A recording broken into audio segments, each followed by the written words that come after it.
All right, good evening, everybody. Today is Monday, October the 20th. It is 7:01 PM, and I call this meeting of the Hamilton Select Board to order. My name is Bill Wilson, the vice chair, but I'll be just lost the audio facilitating the for those meeting of this us evening. online. As you can see, several of our board members are with us, but on Zoom this evening. So with that, why don't we do a We have a roll problem, call? according to Ben, we're having a problem with the audio. HW Cam, do you have the audio back? Okay. So I start over? No. I don't think so.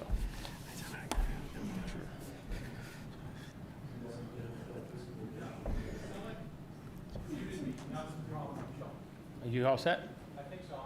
Okay, hey, Ben, can you hear us? Thumbs up? Yep, you're good. All right, thank you. All right, so why don't we do a roll call since we have members who are not here, starting with you, Ben. Ben Galuza here. Bill?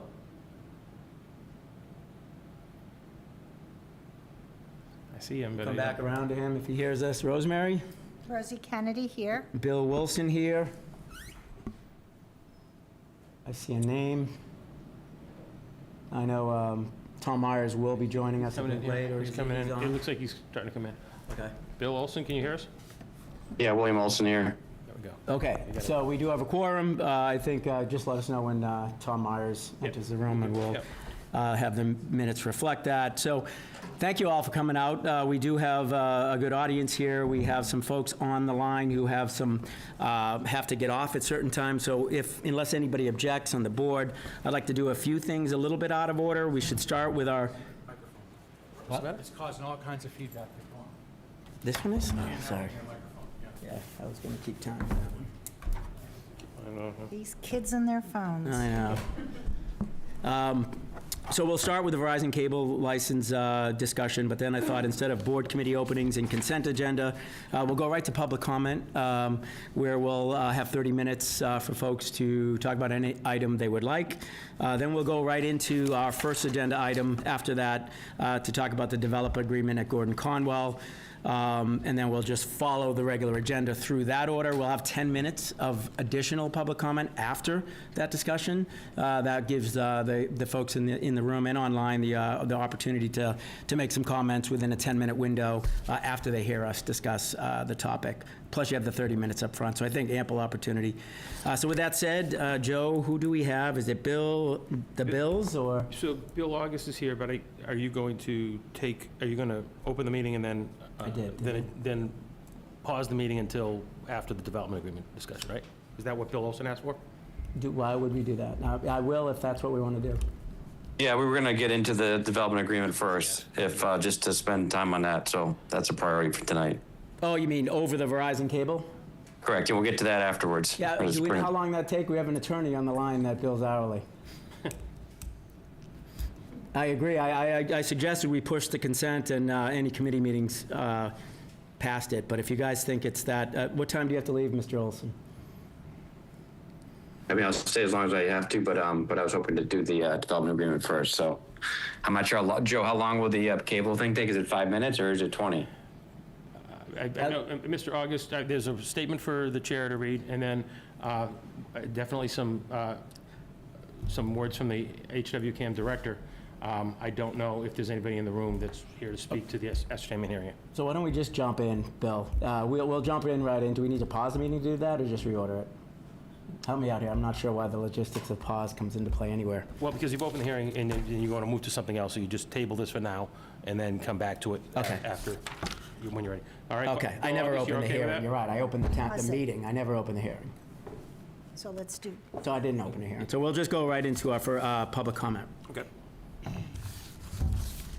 So if we have anybody who would like to make a comment, we have a 30-minute window.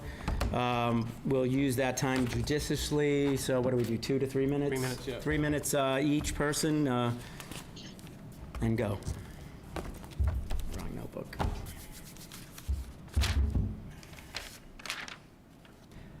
Yes, sir, Mr. Mattern. Scott Mattern, 12 Old Cart Road. Good evening. I'm here to request a select board hearing, as is called for in our bylaw 37, to address the vacant, unsafe, dilapidated building at 19 Old Cart Road and enforce our bylaw. This is not a new problem. One of our neighbors has lived next door to the property for 7 years and has never seen the dilapidated and unsafe property occupied. Our bylaw becomes enforceable after 180 days. While the owner was ill and living in California, I helped him twice. Once when water was pouring out the front door in the winter, and again when a down branch pinned a live electrical wire to the ground. The town removed an abandoned car and ordered landscaping almost 5 years ago. The owner tragically passed away a year and a half ago. His heir, who lives in Oregon, has since allowed this situation to spiral, and he stopped paying the local landscaper this past spring. Neighbors are now mowing the property. Enforcement of our bylaw includes a fine of $300 per day. This fine was designed to be strong motivation, not just for compliance, but more likely to force the sale of dilapidated properties. Fines started this spring and stopped. Following my appeal to the town manager in August, the fines were rightly reinstated, but then stopped again. Why? The heir's lawyer appeared at last week's Board of Health meeting, admitting the property is a teardown and is speaking with realtors. So the fines were starting to work, but no corrections have been made to the property to justify the suspension of the fees, which should amount to nearly $10,000 per month. The loss of revenue and the continued lack of enforcement are urgent. You have a clear path forward. The Attorney General advised the town to obtain a receiver for the property. Think of a receiver as a court-appointed property manager with broad legal power to repair, sale, and settlement. This is exactly the expertise the town lacks. Yet the Board of Health hesitated. The Select Board must not. We need decisive leadership. I urge you to hold a public hearing within the next week and review the relevant information from health, building, DPW, police, and fire departments going back 5 years. Reinstate the $300 per day fines immediately. Accept the Attorney General's advice and move to appoint a receiver, as the town cannot manage the process itself. We cannot continue to lose tens of thousands of dollars and fail to use skilled resources we lack, a receiver. Please uphold our bylaw and protect our neighborhood. Thank you. All right, appreciate that, Scott, and just, Joe, if you can kind of give us the background on that and let us know what's going on. My comment quick, Bill. What's that? No, Scott here. If I could comment real quick, can you hear me? Yes, we can, Bill. Yeah. So Scott, yeah, we hear you. We got your emails and your notes, which makes sense. We are going to discuss today at new business and decide next steps, but we're not going to debate it right now, but just keep in mind, we have contacted our attorneys that the property is in probate right now. So the fines aren't being paid because there's no current ownership. So we're trying to get this thing through probate so we can figure out who owns the property. And so that's kind of unfortunate. The sticking point right now is we've got to get the property through probate since it has not been assigned ownership to the new heirs yet. So we hear you. We're going to talk about it in new business at the end of the meeting and figure out how we can help resolve the issue. Okay. Anybody online, anybody in the room? It's a good opportunity. Chairman of the board and board members, my name is Keith Doyle, 22 Lee Park. I'd like to thank you for your diligence and good work these past several years on the development agreement with Gordon Conwell. And as a resident, I'd like to say good job and well done. It's a lot of hard work in that. I'd also like to see the town to get the opportunity to vote on this. I believe as a town that we will get a huge amount of increased tax revenue. I don't know what the full numbers would be, but I wouldn't be surprised if it's close to $500,000. I think that for the town, that would be tremendous. I really do. I think we've been quite cash-strapped as a town, and it would make a big difference. I also think the seminary has been giving more than plenty to the town, and just in various ways, and this opportunity is a way of giving back by giving this opportunity for the town to vote. It will give the town a tremendous opportunity for increased tax revenue.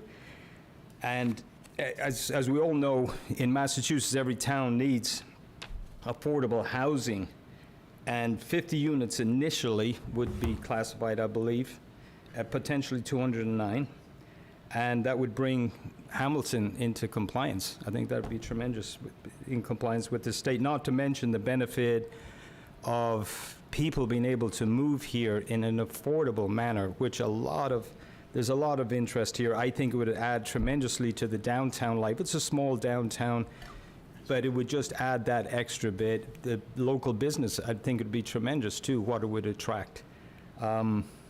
So personally, I'd like to see the town, personally like to see town officials who are fiscally responsible and take initiative with this kind of business opportunity and seize it, and also who can rein in spending when it's necessary. So, but again, once again, I'd just like to reiterate and say thank you for the work you've done today.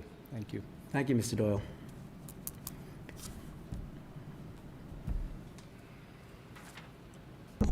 John Despic, Woodbury Street.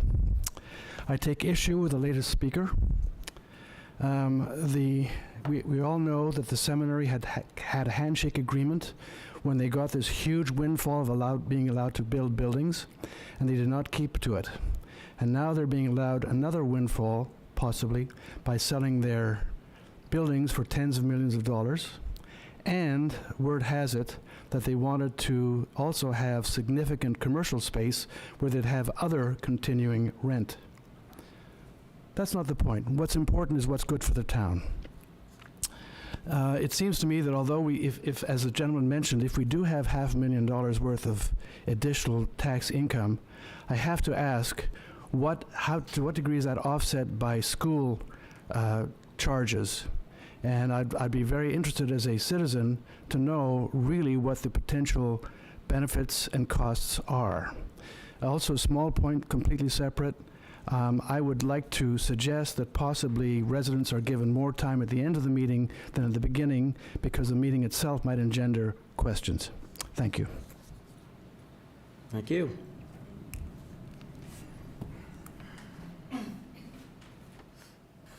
Hi, Jake Fumara, 139 Essex Street.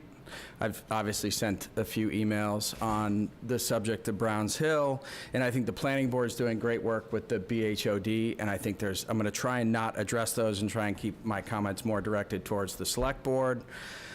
A few things. One, the Gordon Conwell posted a report on the sewer treatment plant, which I think is a step in the right direction. I think one thing that came out is that Martinage engineers have been doing sort of monthly reporting, and they've actually been reporting to the Board of Health. So at the last Selectmen's meeting, there was a big discussion that the Board of Health has nothing to do with it. So I do think the Board of Health has some of the documentation, which I think is helpful. I think what would be great is if either Martinage engineers made themselves available for questions and comments from the public and the people that live next door and nearby, or they could just produce the last 12 months of reports that Martinage engineers has put together, and that would hopefully start to shed some light. Second is on traffic. The planning board posted a transportation fact sheet by Howard Stein Hudson. I think that's not really a traffic study, right? It's an estimate of how many cars were coming to the site based on what Gordon Conwell has told them, and then it's an estimate of what the traffic could be. What I'm more concerned with, and what I think the Board of Selectmen should be more concerned with, is essentially public safety and what will happen inside the site once the public is formally invited onto the site by selling a section of the site to the public. So that's where I really think a traffic study needs to be done. Third, which I'm not going to address heavily, I continue to think commercial is not in the right spot. I've had some conversations with Merwin and people at Gordon. I think they're going to propose some things, most likely at the BHOD, I assume, that I think is worthwhile. And then lastly, I was sent this, it's from an attorney to the select board in March of 2019, and I'm going to give it to you guys again because I think it's relevant, and I don't know if it was ever answered in March of 2019, but I believe that the site still falls under the GPOD, and so we're rezoning a section that we overlaid on top of it And basically, everything that we're rezoning is in contradiction with the GPOD. So the GPOD says the one overriding factor that I see is that you need 80,000 square feet per dwelling unit, not per building lot, per dwelling unit. And I just don't know, I'm just trying to understand what, there are people who don't want anything to happen there. I'm not one of them. I want to see the 209 units become apartments, but I do think that if we don't dot our I's and cross our T's, we're gonna leave ourselves open for, if we have a vote and it is successful, that it gets challenged and gets shut down, or alternatively, people start saying that it shouldn't have happened because of X, Y, Z. So I really think that voting on the development agreement, now I'll switch to the development agreement, feels premature until the BHOD is sort of set and you have a sense as to sort of what's what. So I'll leave you with this, and I can email it to you as well. Opportunity in a bit. Yeah, I can email it to you as All well. right, appreciate it. Thank you. Thanks.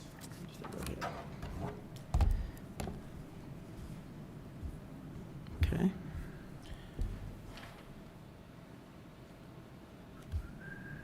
Nancy Dashkin, 215 Woodbury Street. Jake covered most of what my concerns are, because I was going to ask for an update on the email where we, as a group of abutters, asked the select board relative to the development plan for some concessions, and those included specifics on the sewer treatment plant, that it not be expanded, that it can't be expanded, and about its location. We also mentioned commercial development and deed restrictions, which I would like potentially you to comment on. Also, the potential or lack thereof of high-density development, and I understand from going to planning board and reading the documents that some of those things have been addressed, but in some cases not specifically. And again, the traffic and safety and a site review. That site review is really critical, and I go back to, yes, it'll take time, and yes, it'll cost money, but what is the rush? What are we really trying to accommodate? Do we know if the buyer of the dorms that's going to convert them to apartments has an issue with going forward if we were to move the public meeting to January or February or something? Do we know that? As Jake mentioned, there's a lot of I's to dot, T's to cross. The planning board has been working hard. I know you've been working hard, but there's still a lot of issues, big ones and not so big ones. And I really hope that you would take the time to do this right. Thank you.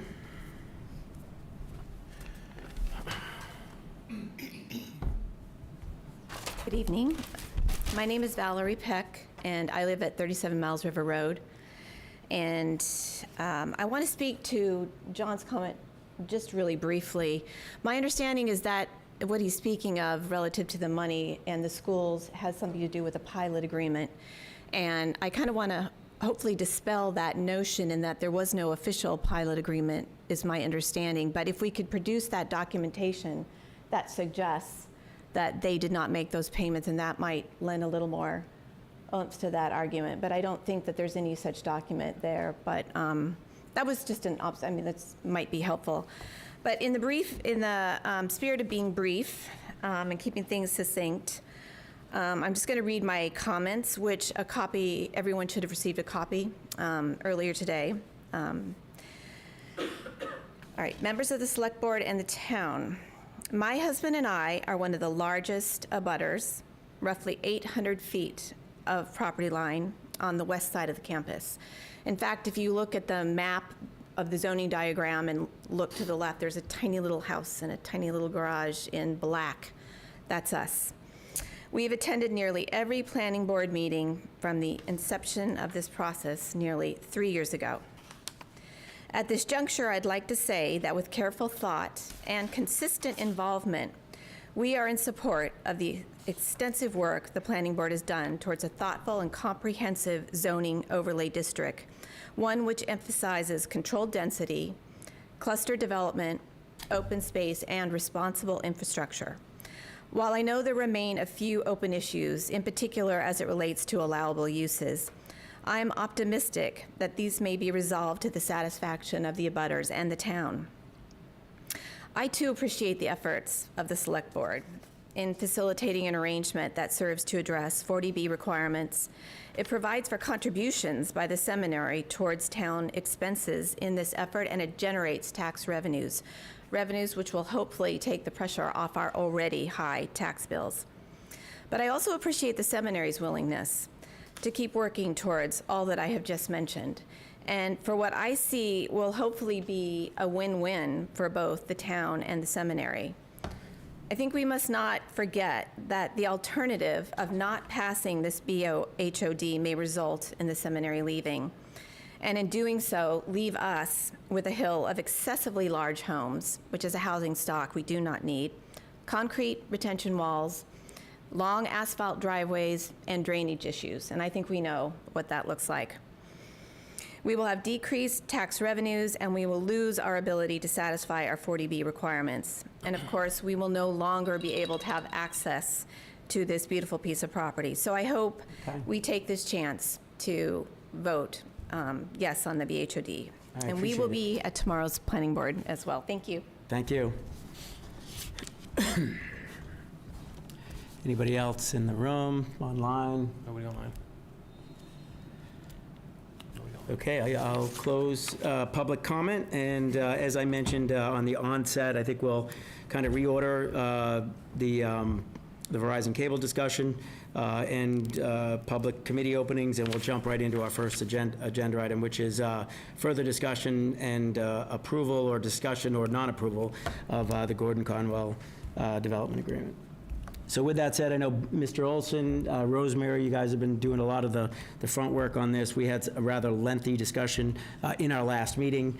We went over a lot of the issues. We've read all of your emails. I appreciate all of the feedback that we've gotten from everybody. We've tried to incorporate what we can into the agreement and certainly into our discussions, and we certainly invite those to come up for public comment when that's available. If I recall, and I'll let Rosemary and or Bill chime in, some of our larger issues that we asked the school possibly to come back with, or Joe, some internal diligence, if you will, were around potential traffic studies to address the concerns. I share those concerns relative to a new use versus the old use of traffic and what that road looks like today and the width and sidewalks as such. So further discussion on traffic, further discussion on wastewater treatment. We had a lot of discussion as well on accessibility, some good points, both sides of that. I think we owe that area a little bit more discussion as well. But I think those were some of the top three that I had for follow-up orders. Since Rosemary, you're in the room, were there other issues before we get into any prepared? So Bill, I had some comments to add if. Okay, Bill, you're on. But I think it's a good start. No, can everybody hear me fine? Yes. Yeah, so I applaud everyone's efforts. I think this has been a good process. It's been a long process. I don't think we're rushing to a solution. I think that we've done our due diligence with lots of discussions. We've taken all the abutters' comments and tried to work into it what we can. No agreement is perfect, but I think this is a win-win for the town. And I just want to go through some of my points, from my opinion, and then I'll go to Rosemary, and then we can go through the rest of the board. But and I do want to say two things that sort of from the abutters' comments, right? So number one is that we have committed to the abutters that we will work with with DPH and on making sure that the wastewater treatment, as much as we can control and dictate, is up to par. And we're going to hear Merwin speak to that a little bit later tonight about what the seminary is doing, but we are going to stay committed to that fact. I don't think we control the size of it, because if it's required to change because of DPW, I don't know that we can, DPH, I don't know that we can control, they can't improve it if it needs to improve. So we can talk about that.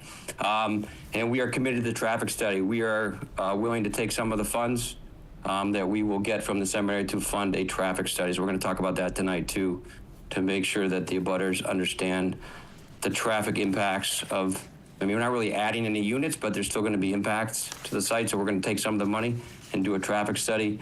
But we also understand that any future development, if it ever happens, would be a special permit, which would also require their own traffic study. So there'll be multiple layers of traffic studies from our point of view. But I wanted to go through some of what I came up with, sort of the top 10 reasons I'm sort of now am, because there's a lot of discussion and thought, but I'm for this process. So I want to go through the top 10 reasons I came up with that we can debate tonight. But, someone mentioned tax revenue.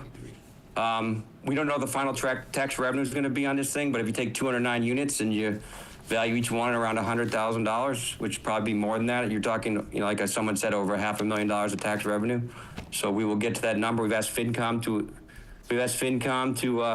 prepare some calculations on what they anticipate the tax revenue might be. So we hope to hear from FinCom before town meeting on what that tax revenue might be.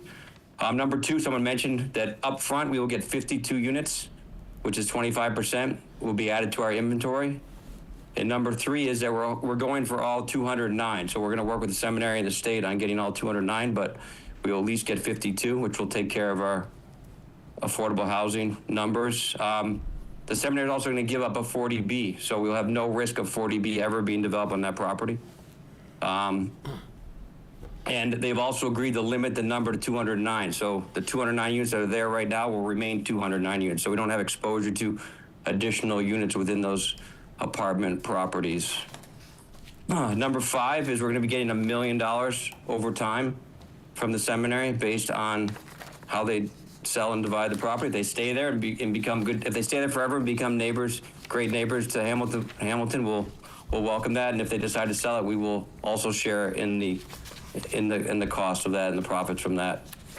Number six is, as someone discussed, the new zoning district is really worked on very hard by the planning board. It's going to be very restrictive about what future development happens on that property and what can be developed. When they say commercial use, we're limiting the commercial use to residential commercial use in terms of homes of certain types for either retirement, elderly care facilities, things like that is what it's limited to. And we can talk, I hear the planning board talk more about that.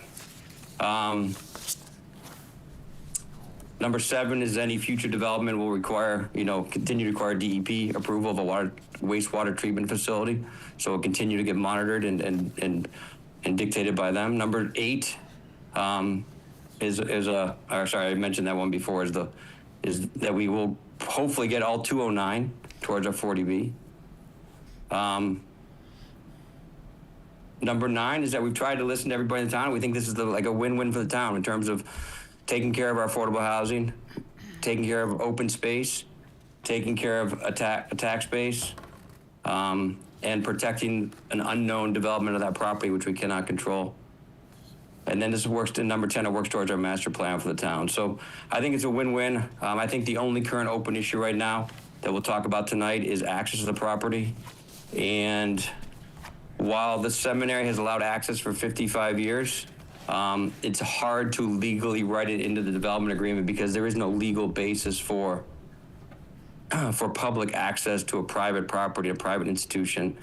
And so while they'll have no intent on changing that access, it's hard to legally write it in because there's not a legal description of an easement or any area. So we'll talk about wording that we would agree to put in the development agreement regarding, remaining access to the site unless written notice is given for any security issues the school may have with having access to the property, and then the ability to, during a special permit, if the development rights are purchased by others, a special permit agreement to review access to the site at that point during a special permit process. So, but I think we've done good work. I think we've gotten a long way, and I think there's a list of reasons why this is a win-win for the town. So those are my comments, and because Rosie worked hard on this, I'll let Rosemary also give her comments and her opinion on the public access. All right, thanks, Bill. Rosemary. Okay, thanks, Bill. So I think there are two issues that, in my mind, are still outstanding. First of all, I just want to make it clear that although there's a monetary contribution to the town from Gordon Conwell, there are many other issues to be considered. So if life was as easy as throwing a little money at it, we wouldn't have any problems. So we have thought long and hard about all the issues that are related to this potential sale. And the first, I think I'll agree with Bill that everybody has really worked hard. We've listened to the abutters, and the seminary has really given a lot as well. So I think we've all tried to work really hard together. We do have the BHOD that's in process by the planning board, and I think they're doing just a phenomenal job, and they certainly have relied upon many of our other bylaws in reaching their district requirements. So with that said, my first question is, and this is probably a question more for the board, I'm wondering why the town of Hamilton is taking on the financial responsibility for a traffic study. My opinion about this is that Gordon Conwell should work cooperatively with the potential new owner and organize a true traffic study that would answer the questions of the abutters. I certainly don't have an issue with the town contributing some small amount, but I think it's an issue to be discussed between the parties who will be managing the sale. So that's my first comment. And regarding access to the property, we appreciate that the seminary has allowed people to traverse the property for many years, and we hope that that continues. We would like to be a little bit stronger, and we would like for the seminary to agree. We can't, Bill, your comments are correct. We cannot compel them to do that, but they can agree that we would have access to the property with access being limited or terminated for cause, and that the party that would bring cause, should there be any litigation, would be solely the town of Hamilton. That would limit any, and it would actually eliminate any frivolous lawsuits so as to not put Gordon Conwell in the position of having to defend what they would consider a frivolous lawsuit. The second issue is the heritage landscape. Now, at one point in these discussions early on, Gordon Conwell and the negotiating team had talked to, and many of the abutters had felt that there was too much development being planned, and they would like to see some sort of a conservation restriction on the middle campus, which the seminary was agreeing to. But in further discussions with the planning board, they feel that it would be good for Gordon Conwell to be able to develop the middle campus and to keep in some sort of conservation restriction the heritage landscape. And the reasons for that are as follows.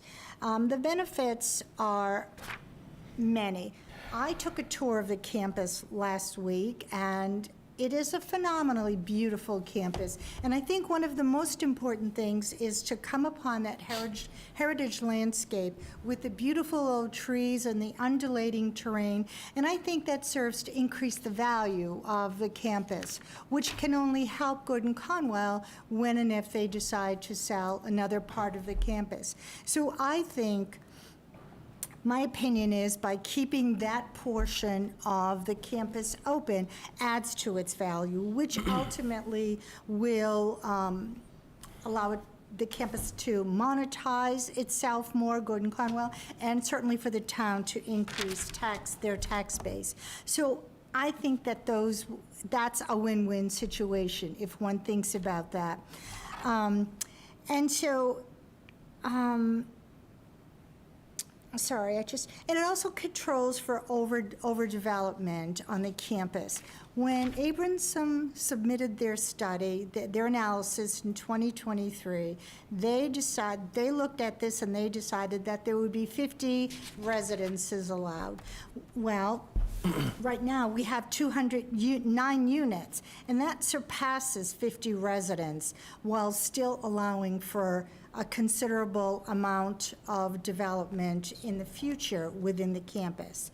So I would still advocate for having a conservation restriction on the heritage landscape for the many reasons that I've discussed, and for allowing public access, which is indeed, along with the heritage landscape, it's a public benefit.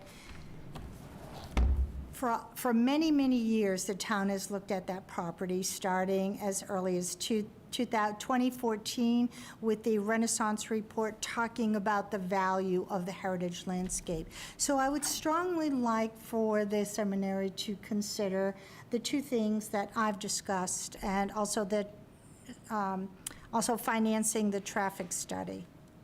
Other than that, I think we have some very good pieces to this, which I think will be very beneficial to the town and to the seminary. Okay, Those are my thank you, comments. Rosemary. Rosie, I just want to have one more follow-up, just because I've sat in these meetings with you. Just when you use the word open there, did you mean open in terms of open to the public, or open in terms of undevelopable land, or did you mean both when you say open? In terms of the heritage landscape, Yes.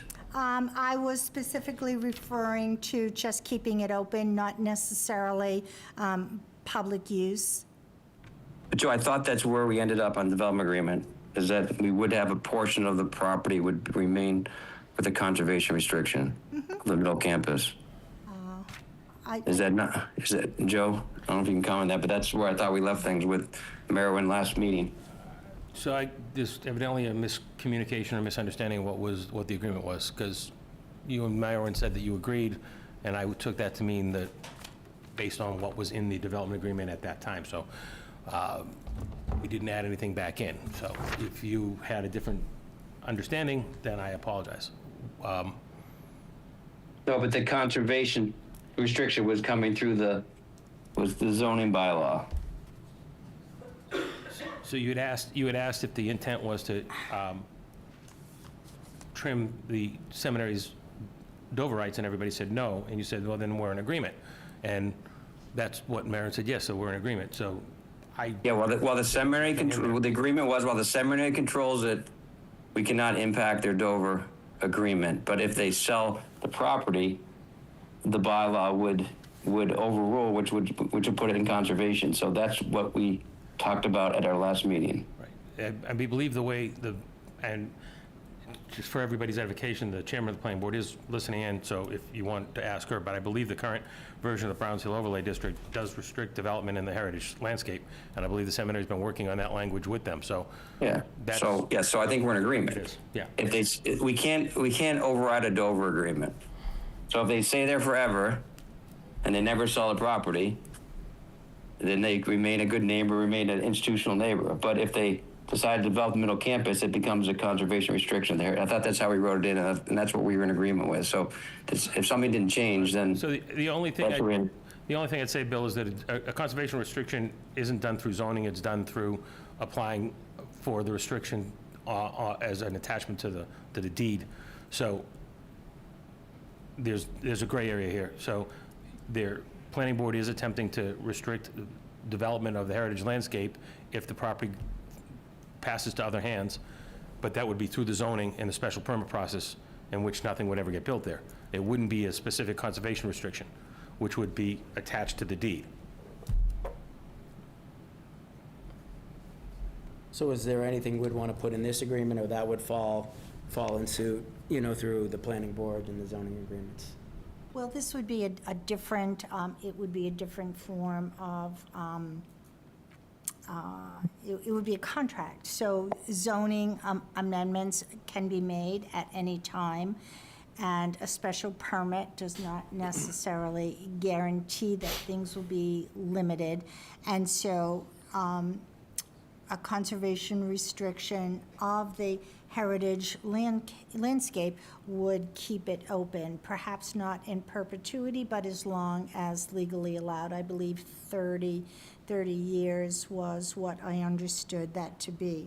I think that's right. I believe that's right.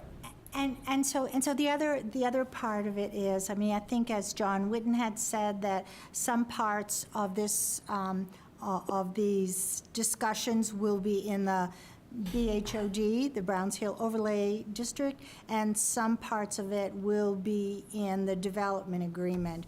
And as John Whitten had stated, that one is used as belt and suspenders for the other. So could we add suspenders to this? Did you want to ask the chair, the planning board chair, Marnie, are you looking to be Was recognized? Marnie there? Yes, can you hear me? Yes. Right now, in the Browns Hill Overlay District, there is a provision regarding open space, which I will read to you. It says, for any new development within each district, regardless of the use, the minimum percentage of the gross acreage set forth in Table 4 shall be specifically identified as common open space and, where applicable, accessible to the occupants or public through deed restrictions, covenants, public dedication, or other method acceptable to the planning board, unless the required open space amount is reduced or waived by the planning board. So to the extent that the heritage landscape is owned by the seminary, the overlay district, and anyone else for that matter, but the heritage landscape is not subject to being developed. Now, the seminary, I imagine, exercising its Dover Amendment rights could do something to that property. But as contemplated now, the retreat house can be reused as of right. There can be an expansion of the retreat house up to 10% through a special permit process, but that heritage landscape cannot be developed.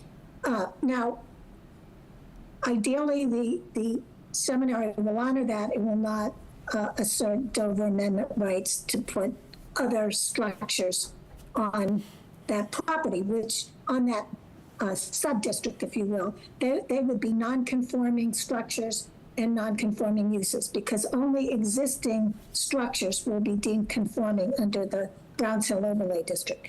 But certainly, if the seminary were to sell what it owns, including the heritage landscape, if someone were to buy the retreat house, then the conservation restriction could be part of the special permit process for that part of the campus. But the heritage landscape could not be segmented and sold in different parcels. The only structure that can be reused is the retreat house. So in that sense, while I support Rosie's position, I think that having the conservation restriction on the heritage landscape now is very beneficial. There's this backup provision, if you will, that's set forth in the Browns Hill Overlay District. And similarly, we have a provision, in addition to the one I just read, that specifically provides for open space access, and that was culled from the Great Estates Overlay District. So again, I support Rosie. I think that it's beneficial to the seminary to permit public access to the site and agree to that and provide, if they were to provide notice to the town that they were curtailing public access, that they at least set forth cause. Now, I believe I proposed changing the language from reasonable cause or good cause to just simply cause, because I think we all know that religious institutions, are subject or can be subject to hate act crimes and that type of thing. So the belt and suspenders would be to try and use some of the provisions that are now in the Browns Hill Overlay District by incorporating them into the overlay district. But if there's pushback on that, the overlay district is going to be the fallback. And with respect to the development agreement, because that's a contract, the parties could, through agreement, amend it at any time in the future. But the overlay district can only be modified if 2/3 majority of the citizens in Hamilton agree to any change. That's assuming it gets adopted in the first place. But I think that the planning board still has work to do on some of its tables, and we're really pushing hard, but we have lots of constituencies to consider. I mean, we have the abutters, we have other people in town, we have obviously the seminary who's very interested in how their property will be used, and then we have the opinions of the different members of our 7-member board. So it's been a challenging couple of weeks. But just to break down the specific question that was asked of you, Marty, and I appreciate your response, was that are we protected from the intent of the agreement, which is the heritage landscape will not be developed? Well, the only, if the seminary were to agree to the conservation restriction, it could not be developed. If they do not agree to that, then there's the potential at some point that exercising their Dover Amendment rights, they could, for example, say we need apartments. We need apartments for our students. We know that, okay, so we know we're not going to give up the Dover Agreement. We've already been through that debate last week, so we're not going to go through that again.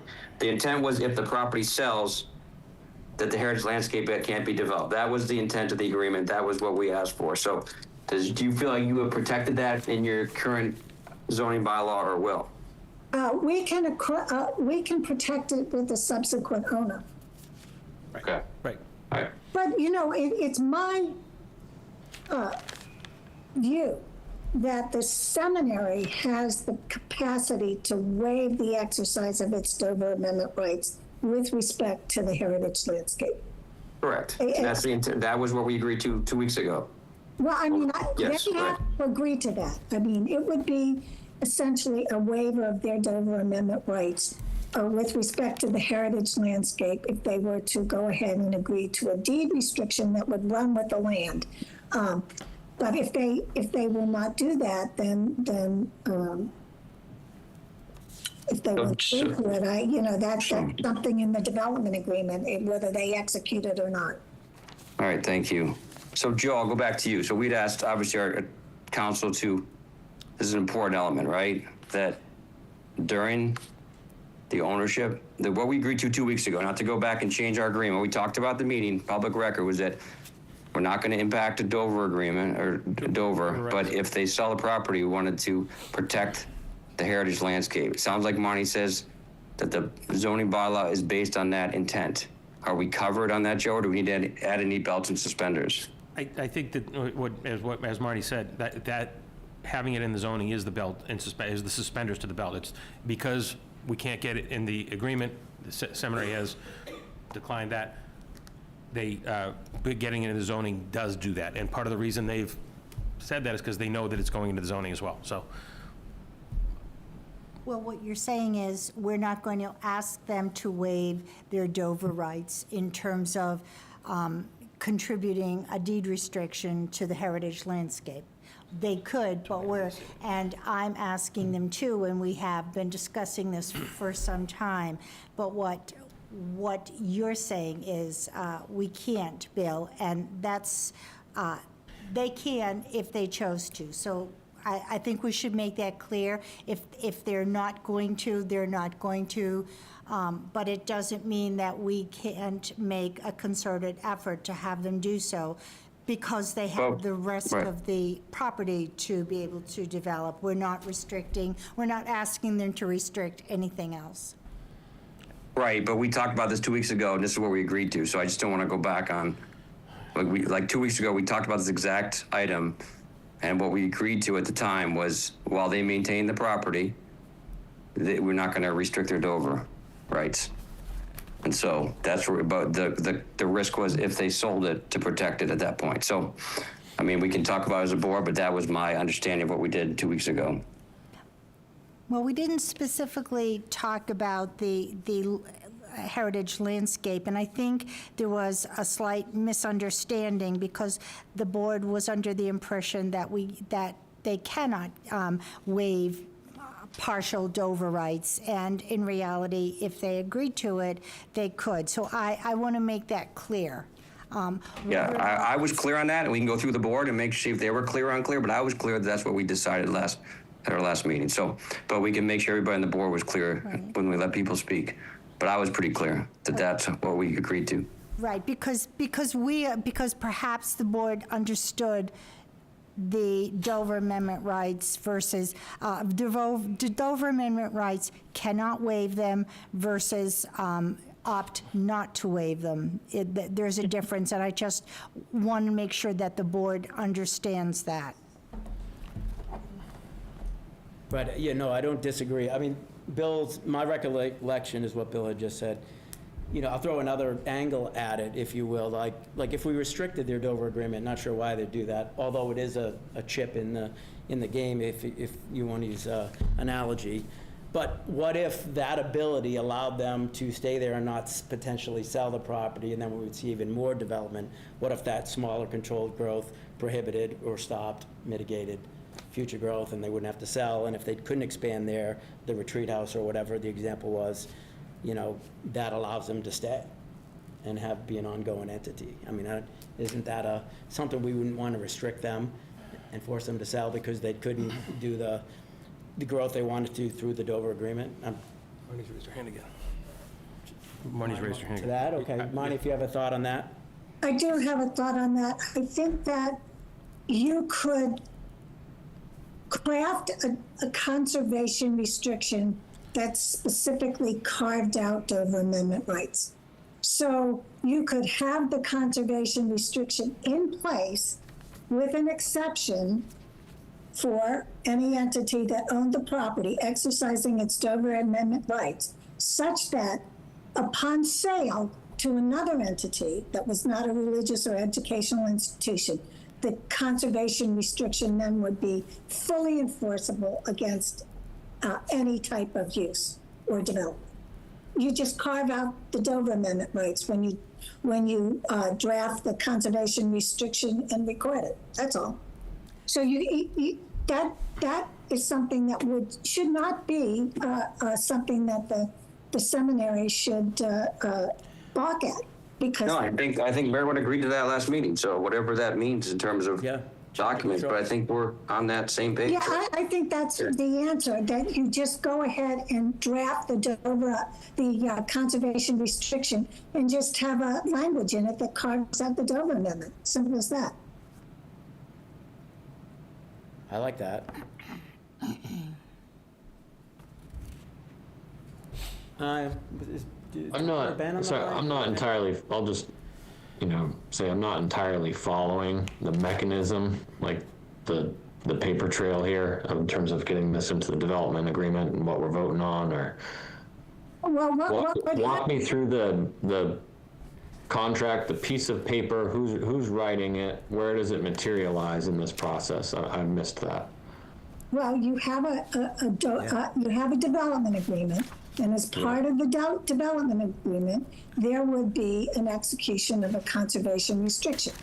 And That's not in here now, is that no, correct? it would not be in there. It would be a separate document suitable for recording in the Essex South Registry of Deeds. Right, but we're not even, we don't have anything in the development agreement right now in front of us No, that points to such a document. That So- provision relating to the conservation restriction was removed. At the last iteration that you saw, at the very end, there was a statement to the effect that the question of the conservation restriction remained open.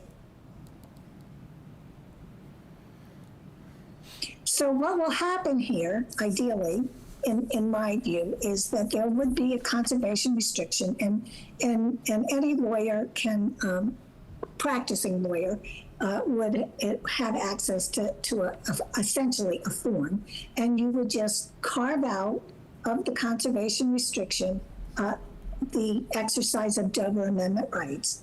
And then that document, that conservation restriction, would be recorded at the same time as the development agreement. And I believe the development agreement provides that it may be recorded, but I would strongly recommend that the development agreement be recorded, because everybody thinks they'll remember all this stuff, but in 20 years, when none of us are around, having that paper trail in the Registry of Deeds is critically important. So Joe, we got a lot of discussion here, and I appreciate, but Marty controls the planning board, not the development agreement. So Joe, could you comment on what steps we need to take in order to get the intent we're trying to get here?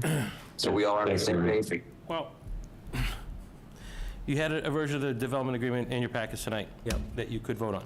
If you want to make changes to that, you'd have to vote to make that change, and then the seminary would have to respond. And if, depending on their response, would be determined whether or not you had an agreement. No, but specific to this item, what language would we need to add specific to this item to the development agreement? I agree with the planning board chair. I'd need to get counsel to write it for me. I'm not an attorney. I'm not going to try to draft that on the fly. But I could contact John Whitten this week and have him draft it.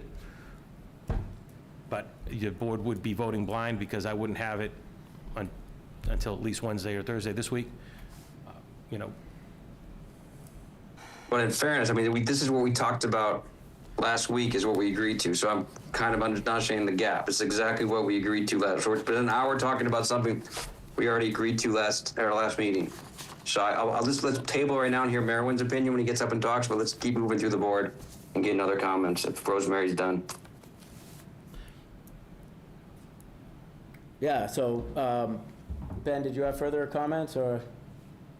Go ahead. I just had that one question for now, and while Marty was there.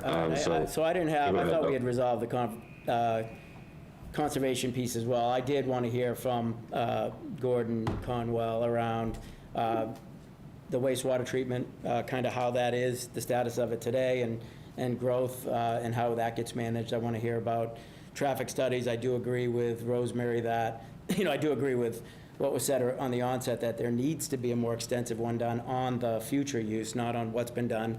But it's fair that we talk about what's been done, but I think that cost should be burdened by the school, not the town. And then the access piece, I think Bill had said it's difficult to control access, to an entire property. I think as other areas, whether it's Chabaco or any property that we look at, if there were defined, head trails, then it's easy to control. Open space is not. So I actually tend to think that it's within the right of the seminary, and we've been very fortunate, for the access we have. I would love to preserve that. Maybe there's a way to have trails outlined and allow certain areas to be accessed. And maybe there is, softer language, to Marnie's point, relative to, because they're not saying today they're going to remove any of that access, right? It's just, what if something happened? In today's world, there is a lot that happens around anything that's said or done, how you finance things, legals, T's and C's. Don't like to see the general public and just have random access everywhere. That can be a challenge. So I tend to think that needs to be controlled, but I'd love to have some access. It's a great property.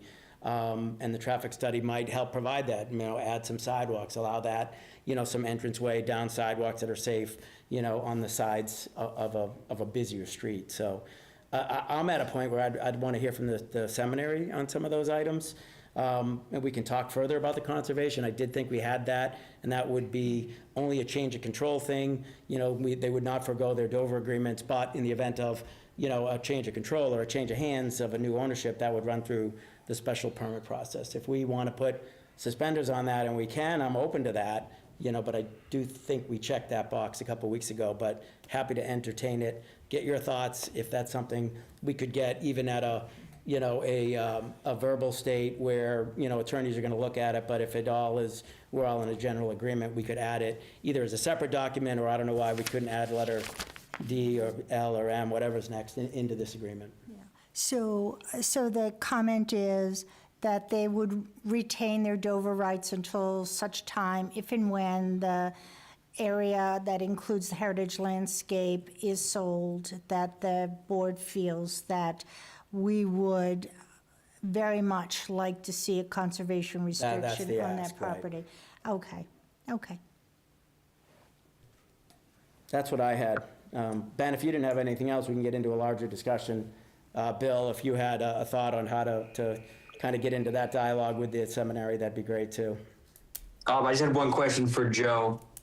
So while I agree with you that the seminary should bear the cost of the traffic study, that was kind of the intent, would be the first $100,000 they donated, we would allocate, a certain amount of that to the traffic study. They could donate more money, but we've already got up to, over $1 million. But Joe, how much do you think a traffic study would cost you? So we know, is that 10,000, 20,000? What are we talking? We could probably get a traffic study done for $20,000 to $25,000. The issue is that, a traffic study prior to any change of use is going to be kind of similar to what you got from the seminary today. It's going to be making estimates based on past years or estimates based on similar projects in other places. It's not going to be hard numbers. You're not going to be able to, what I had suggested, Bill, before was that the town, payments that the seminary is offering to make in the development agreement are essentially mitigation payments. Mitigation payments can be used to mitigate the town's expenses for things like roadway improvements that would offset any traffic impacts. We're not going to know what the traffic impacts really are until after there's a change of use. So we can study it some more, but my guess is you'll get something very similar to what the seminary sent over this weekend. That's generally what I've seen in other roles that I've had in other towns. That's how traffic studies get done. They're estimates, it's math, it's not actuals, and you won't get actuals till there's a change in use. Yeah, so That's flawed in every way. I don't disagree with what you said, but I mean, clearly this is now a public road. It's not a driveway to an institution.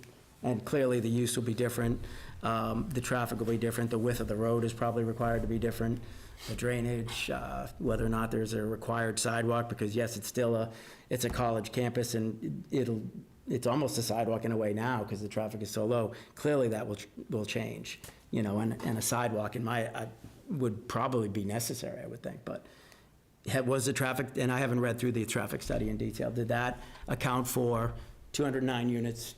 Well, yeah, because Bill, they're not changing square footage, they're not changing units, this is not a change of, you're not changing the property, you're just using it differently. So the question is, you're not adding more bedrooms, you're not adding more, the seminaries had people there. So I still think we should do one, Joe, as to just check the numbers from our point of view and have it being done by the town and not by the seminary, but it is going to be just a review of their numbers. But until a special permit comes in, they're not going to be required to do any different improvements, Bill. So that's the issue, is that when a new development comes in, that's the opportunity for us to really go through the site plan I don't think we review. would build a street like that had 209 dwellings on it to those specs as a town if we were to build a road into a development of that size. And this is our opportunity to make sure it's fitted right. If you tell me we would, but I don't think we would. So that's not really fair or safe for the residents there. It's unlike anything else we have anywhere else in town. We have examples of small 3 and 4 homes being built basically with driveway dimensions. We've had fights on other streets in town, Meyer Road, about potential development, and some people feeling that the driveway that was offered wasn't sufficient, and the developer saying that was as far as they were going to go. So it's come up before. I just think, I don't want to spend a lot of time on it, but we mentioned 1.1 million, and that does sound like a big number, and it is, but really only 400,000, comes to us as if the school stays as is, right? Then it starts developing, that's where the other monies come, and I'm not sure we want it to get there, right? We want this school to be a longtime partner for many more years, and so that 400 gets eaten up quickly, with the schools and services and stuff. That's what I think the 400's meant to be, not further analysis and expense, to, to justify those first two bullets. 25 of 400 is a decent percentage of it. Well, and also, isn't this, do I understand that these are going to be private roads? Is that correct? The town is not going to be responsible for any of these roads, is that correct? Right. Okay, So we are responsible for liability, probably, I would. Well, I think that's part of site plan review, that police and fire will. We'd be responsible for everything that happens after they cross the threshold from their driveway to our streets. Right. And that's- So, God forbid, our something happened streets. on that To our road, streets. though, is that the Not to the- liability No, of not, the town? no, it's a private road, so that wouldn't affect us. We will the fire department and the police department will, more specifically, the fire department will mandate the width and the safety of the roads when they do site plan review. So we will not be on the hook for improving any of those roads. Right. I'm just all about safety on them right now. Yeah, I Yeah, think it's where it private. comes into play is where the exits, so if the traffic patterns are going to change, where these streets exit the property onto the public roads at Essex and Woodbury and Bridge Street, if there are improvements needed at those intersections. So that's where it would kind of materialize in our world. Right, Joe? Yes. And so I'm just kind of seconding that. I'm in favor of the traffic study being conducted by the town if one's going to be provided. However, if the study were to kind of come back at a future point in time and say that some mitigation measures would be warranted along the public frontage of those streets I just mentioned, what would that cost look like, and who's responsible for those costs at that point? Is it us? Is it the seminary, or is it the developer?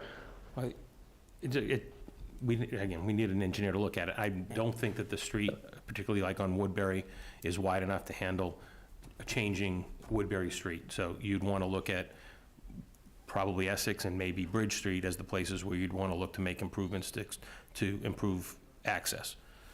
Because Right. the width of Woodbury is too narrow and it's a windy road, so I don't know that. But and what you're saying, though, is we would bear the cost of that down the road. We would own that. There's no putting that back to discussion, Ben. No. After the Yeah. fact. That's why people are suggesting we do a study now, so we know before we get into it. And then our diligence would say, okay, the 400,000 or so in the first two milestones would cover all of those expenses, because our traffic study told us we're probably gonna get there. Yeah. I don't think the 100 or the 300, I'm looking at the milestones, are meant to do that traffic study. That should have been the diligence done right now. That's why I think we need to do it. I think everyone on the board does. It's just who should pay for it, which is surprising a little bit. I do think that should be part of the agreement. But Bill, I agree with you, but they did do a traffic study. We would be doing a check of their traffic studies. Like the seminary did do the work to do a traffic study based on what they know now.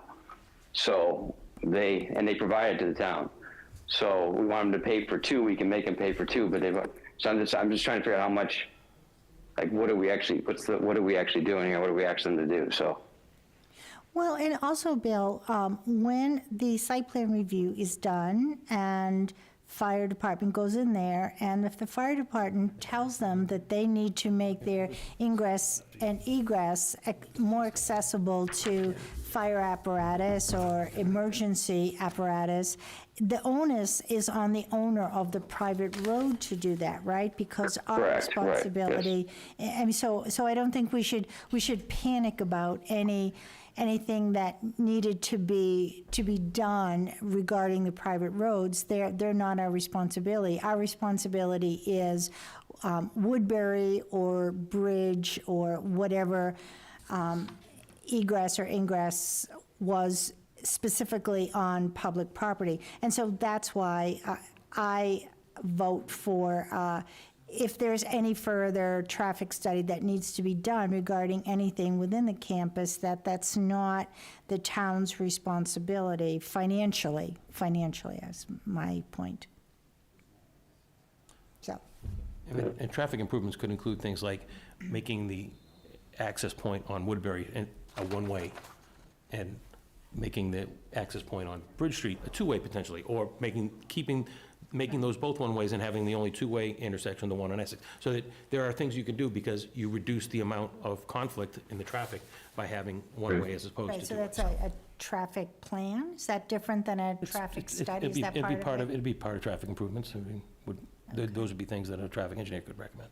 Okay, and, okay. So that's all this to say, these types of recommendations that might come out of a study that maybe is slightly more, and then this is where what I'm asking the question is like, well, when does that happen? You know, if it's just based on, if all we're gonna get is something similar to what we already received, that's not particularly useful. If we have to wait until it's occupied to see the actual. It happened. What happened? Sorry? Bill?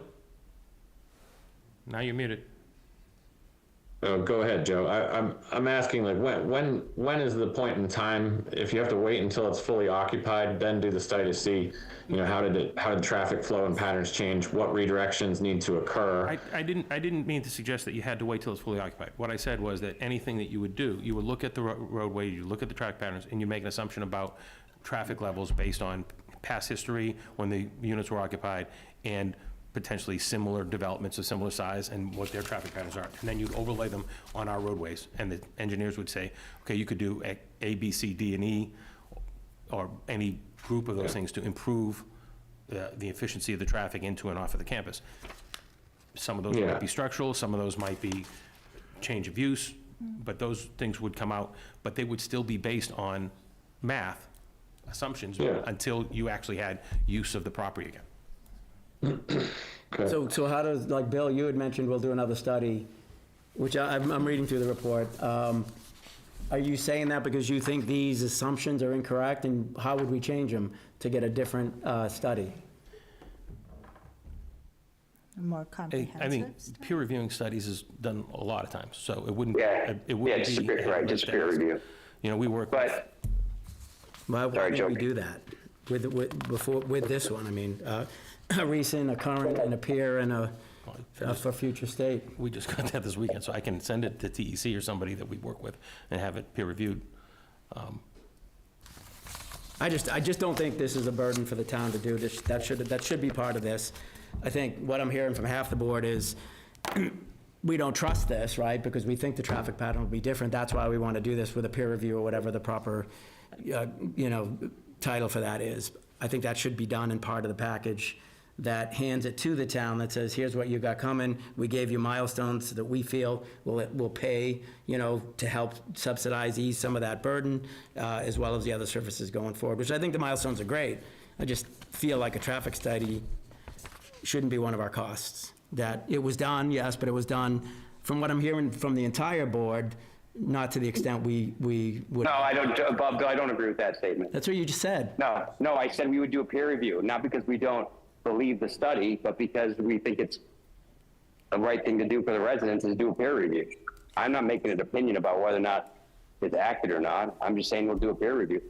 A week ago, we didn't have the traffic study. We just got it within the last week. Yeah, So, no, Joe just clarified Right. that. right. So I am not at all saying that I don't believe it. I'm saying that we do peer reviews all the time. It doesn't mean we don't trust it. It's just a verification process. It's called due So- diligence, I get it, so we should have done it, now we have it, we should do it, but we don't pay for it. In your Well, we're world, not you paying. We're not paying for it. Peer We're review? taking the money from the seminary and putting it towards the traffic study. So, That money is for Yeah. future services, not to. well, no, it's just for mitigation. It's a mitigation payment to mitigate the Mitigation, impacts yeah, of mitigation. change of use to the town.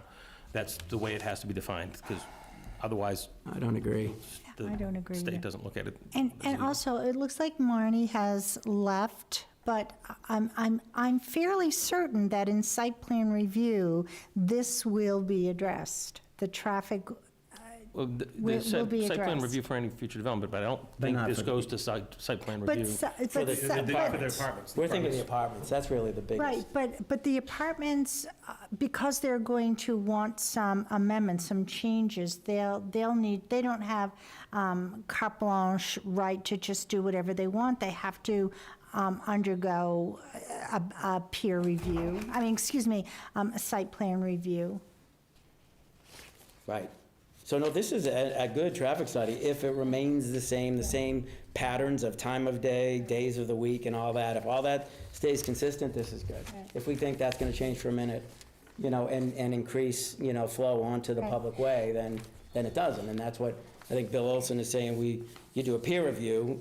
I'm sure we got to give, I don't know how you do a peer review, because you got to give them criteria, I would imagine, that says, we feel that it'll change by X. What does that mean, right?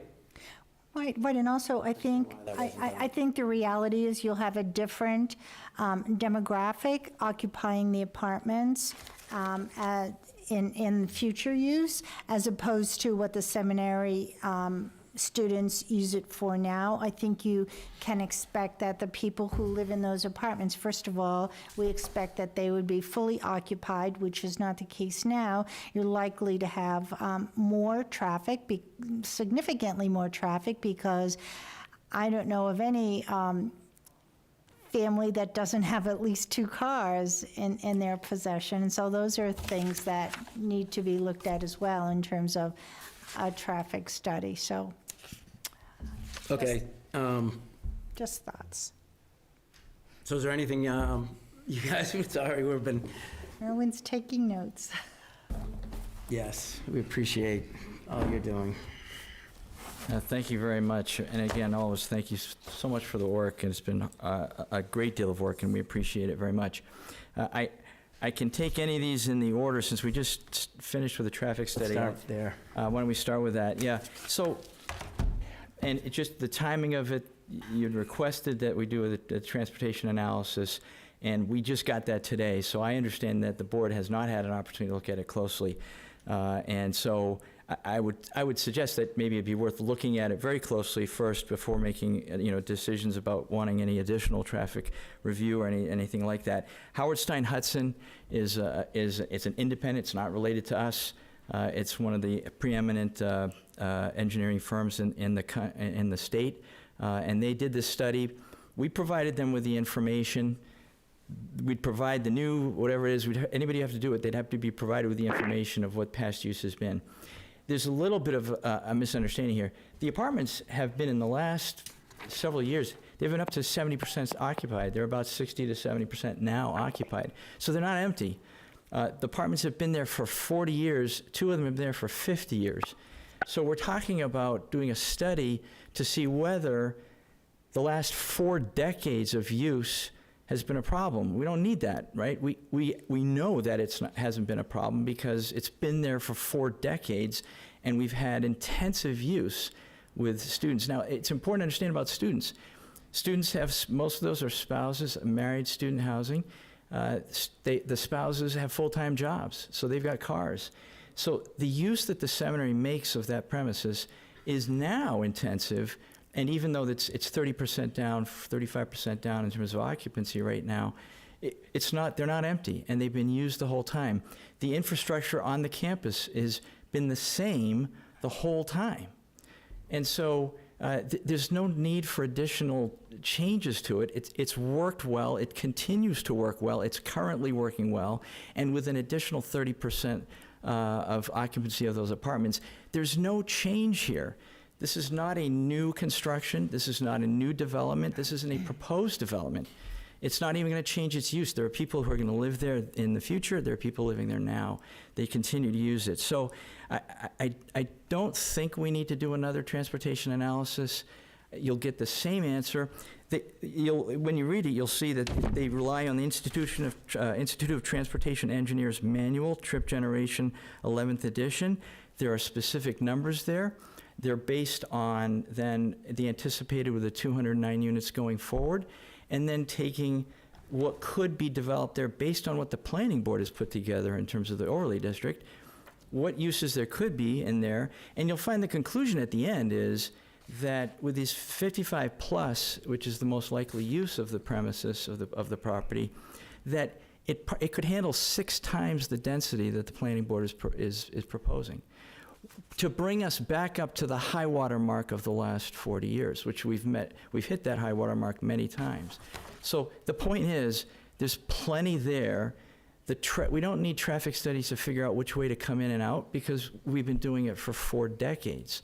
It's 2-way in from Essex.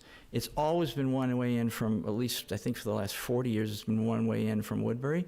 And Bridge has been either. It's been both two-way and one-way.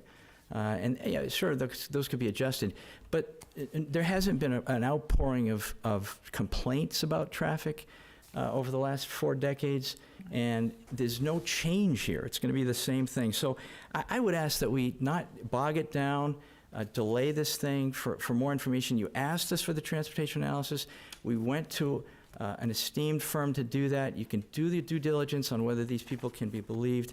And I would suggest that we've done what you asked, and we've demonstrated that there's a lot of additional traffic that this campus could take and the neighborhood could take without any adverse impact. So maybe I'll move on. Let me talk a little bit about the access. There's one thing we haven't talked about there, and that is, I mean, first off, we've been consistent for 4 years that we can't give access. We just can't do that. It's too dangerous. We've had threats. There was a graffiti incident recently.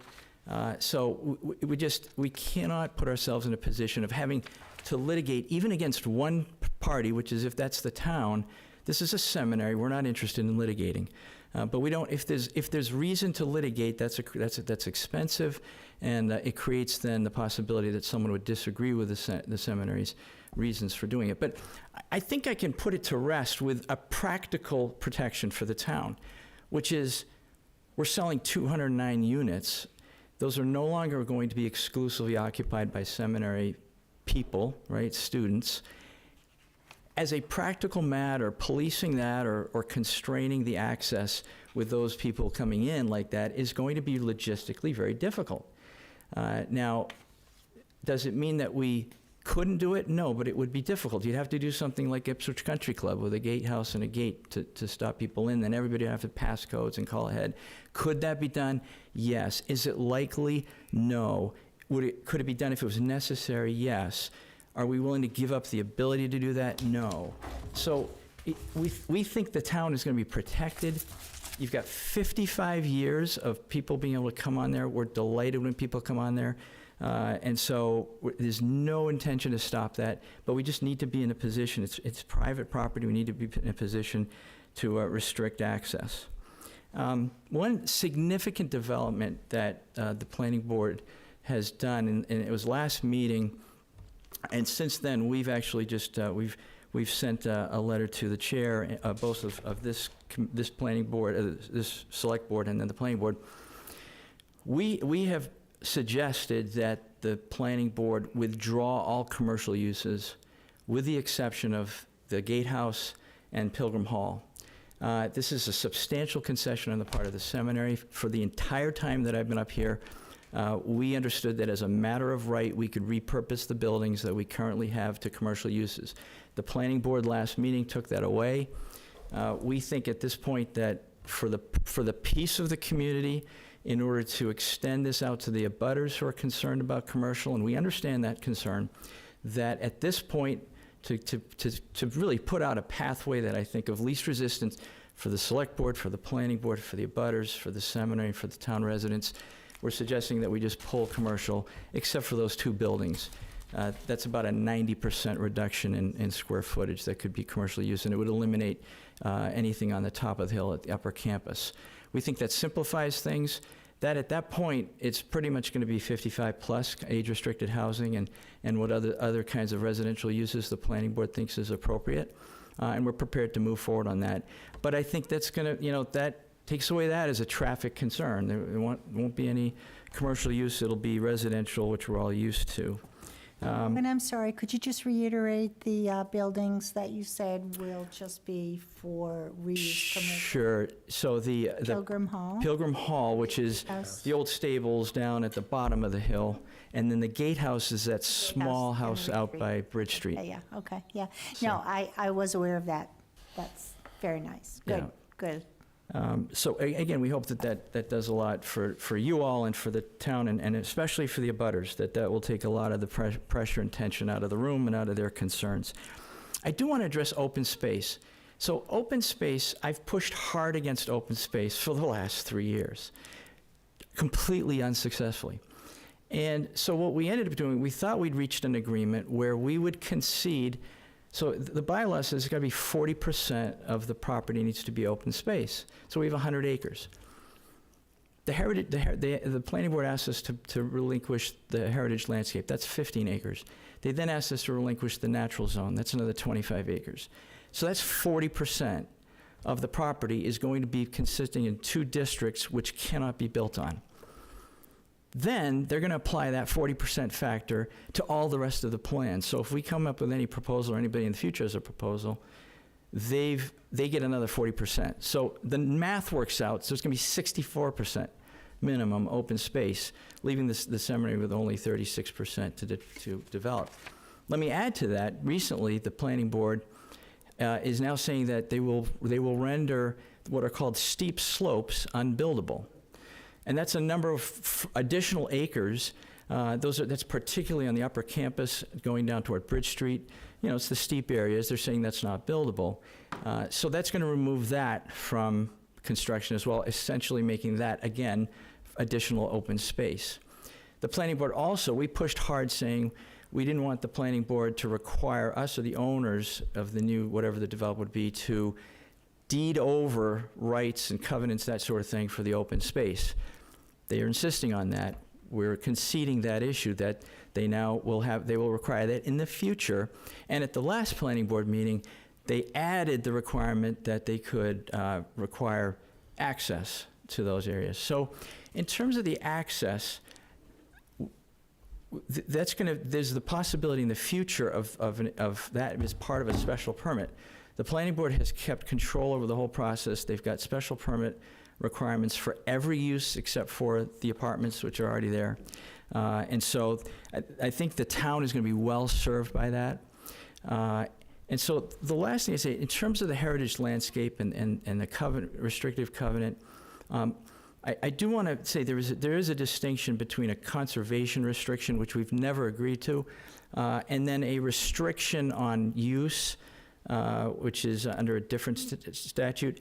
I would suggest that anything we look at would not be a conservation restriction, because that goes to the state. It's very hard to change it as a town, if ever in the future you want to do something like that. But as long as we're there, again, I do agree with those members of the board who have said, we decided this a couple weeks ago. I made it really clear. Are you saying you're going to restrict Dover Amendment? No. And so I think that's where we're leaving it again, that we're not going to restrict the Dover use. Okay, so I just don't want there to be another, I apologize, Byron, I don't want there to be another misunderstanding. Or are you saying then, now, that it is okay to include language in the development agreement that says that should the property pass to another owner, there would be a there would be a restriction of use in place on the heritage landscape? Yeah, so Because I'm hearing... that's what I'm hearing is the disagreement. Everybody said they agreed, but there was a misunderstanding about what was being agreed to. So Yeah. I want to clear that up so that we can put it to bed once and for all. So, yeah, I'm hearing this for the first time tonight, and so I need to sit down and talk about it, just like the lawyer, we're not going to draft on the fly. We need to consider that. I don't think that that's necessarily out of the question, but I do need to talk with the seminary about that, make sure they understand what's being asked there. So we certainly can look at that. Again, not to misunderstand, we're not agreeing to it right now, but that's something that we will talk about after this meeting. The other issue is the wastewater treatment plant, and I don't know, Joe, if you've got the PowerPoint there. My hope is, and this has been posted to the town website, so everybody can look it up, but we put together a PowerPoint, and I think it's helpful because I hope that this dispels a lot of misunderstandings. The old thing, this is not your, I don't know, what is it, not your father's Oldsmobile or whatever. This is not your backyard septic system. We're used to building a septic system and then forgetting about it for 40 years. That's not what this is. This is a sophisticated wastewater treatment plant. You can go to the next slide there. How do we deal with wastewater? We have our own treatment plant. It handles all of the effluent from the premises, and it's been in place since 1978. These are permitted by the state, and I can just wait maybe till you... Sorry about that. No worries. I don't know what happened here. Well, I'll just continue from the interest of time. You know, how does it work? It filters all of the effluents, all gravity fed. It's processed in a processing center, and then it's pumped out to a leaching field. It's regulated by DEP under the Groundwater Discharge Program. It is, you can continue on, Joe, if you want. Yeah, that shows, so the arrow points down near Woodbury Street to the treatment plant, and then up toward where that north arrow is, up beyond that is the leaching field, sort of the intersection there of the roads. Next slide. And that's the building. Next slide.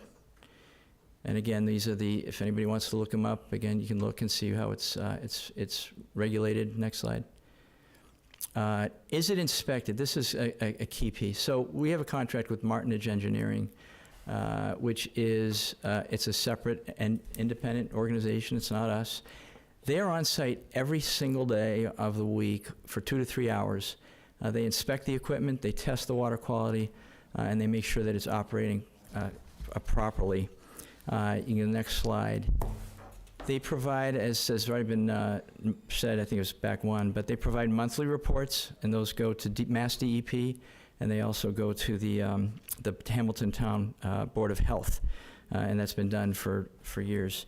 At Mass DEP inspects the wastewater facility annually, and we are in full compliance with all the escrow and repair requirements for escrow. It's had a great track record, and we have 24/7 monitoring. So aside from the 2 to 3 hours that Martinage is there, 6 times a day, personnel go down to check. If there are any issues, then they have engineers to come down and repair it. We've done some recent upgrades, a number of which were to try to mitigate any of the concerns that the abutters across the road at Woodbury have. That include installing a new roof and reshoring the structure to really keep that premises in good shape. There was a former greenhouse enclosure. It's now a fully enclosed structure with which minimizes the sound and the odor. They've got exterior aeration fans. They moved those so that it would attenuate the sound issues for the neighbors. And then they've painted it green to make it kind of blend in a lot better. They've also put, next slide, replacing the fans. They've got new lighting. They also, if you see on that photo, they've planted 20 new trees along Woodbury Street, again, to attenuate the visibility and the sounds and anything that comes out of there. And then they've got new fencing. So we've really tried to be good neighbors. These are not required under the agreement with the buyer. These are things that the seminary has done, again, to try to manage the concerns. So what'll happen when it is sold? We continue to manage it. We'll continue to own it. It'll be subject to shared agreements of use. And then, again, the same kind of inspections will continue, and the new owners will be contributing financially to what they've, what their usage is of the area. So those, I hope, address the issues and demonstrate that that's not a real concern. Any expansion of anything up there has to comply with DEP on it. If there is any, there's excess capacity, but if it needed to be expanded, it would all have to comply. It would have to comply with all the groundwater protection, et cetera. We can't just put leaching fields wherever we want, so there's protection there. I hope, does that answer anything? Are there any particular questions that I can touch upon? As usual, I have 2 comments, actually. I just wanted to correct your statement about the natural zone. The natural zone is primarily wetlands, so that wouldn't be in large part developable at any rate, so. So yeah, that's not actually true, because the natural zone now takes the entire entrance. Right. And the whole roadway all the way up. Right. And yet there's wetlands to the right or the east of that, but there's acreage there. There's more acreage. Some of the roads go right through from A and B, go through the natural zone. So it certainly consists, there's quite a bit of wetlands there, but it's undevelopable land under the zone now. Right. That was just my point, that we're not demanding that you add those 28 extra acres. It's just the reality of the situation. Just a comment. And then just the other comment I wanted to make is at our last meeting, when you were here and very agreed to bring this information that you just presented to us, I think is very helpful to the abutters. Thank you very much. Just a question. You had said, you had made the statement that you made about $1 million in improvements.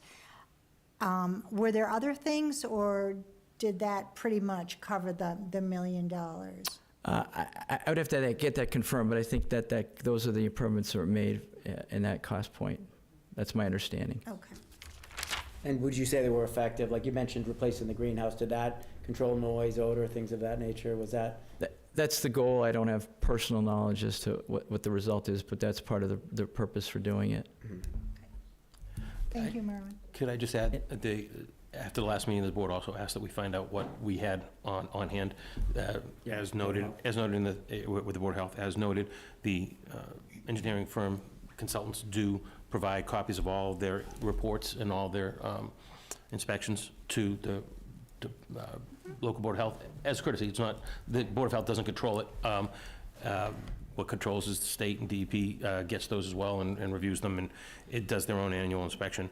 We have the last 2 years' worth of those reports, and I will be putting them on the website so people can find them under the Board of Health. They've always been available in the files at the Board of Health, but we're going to make them more available by posting to the website.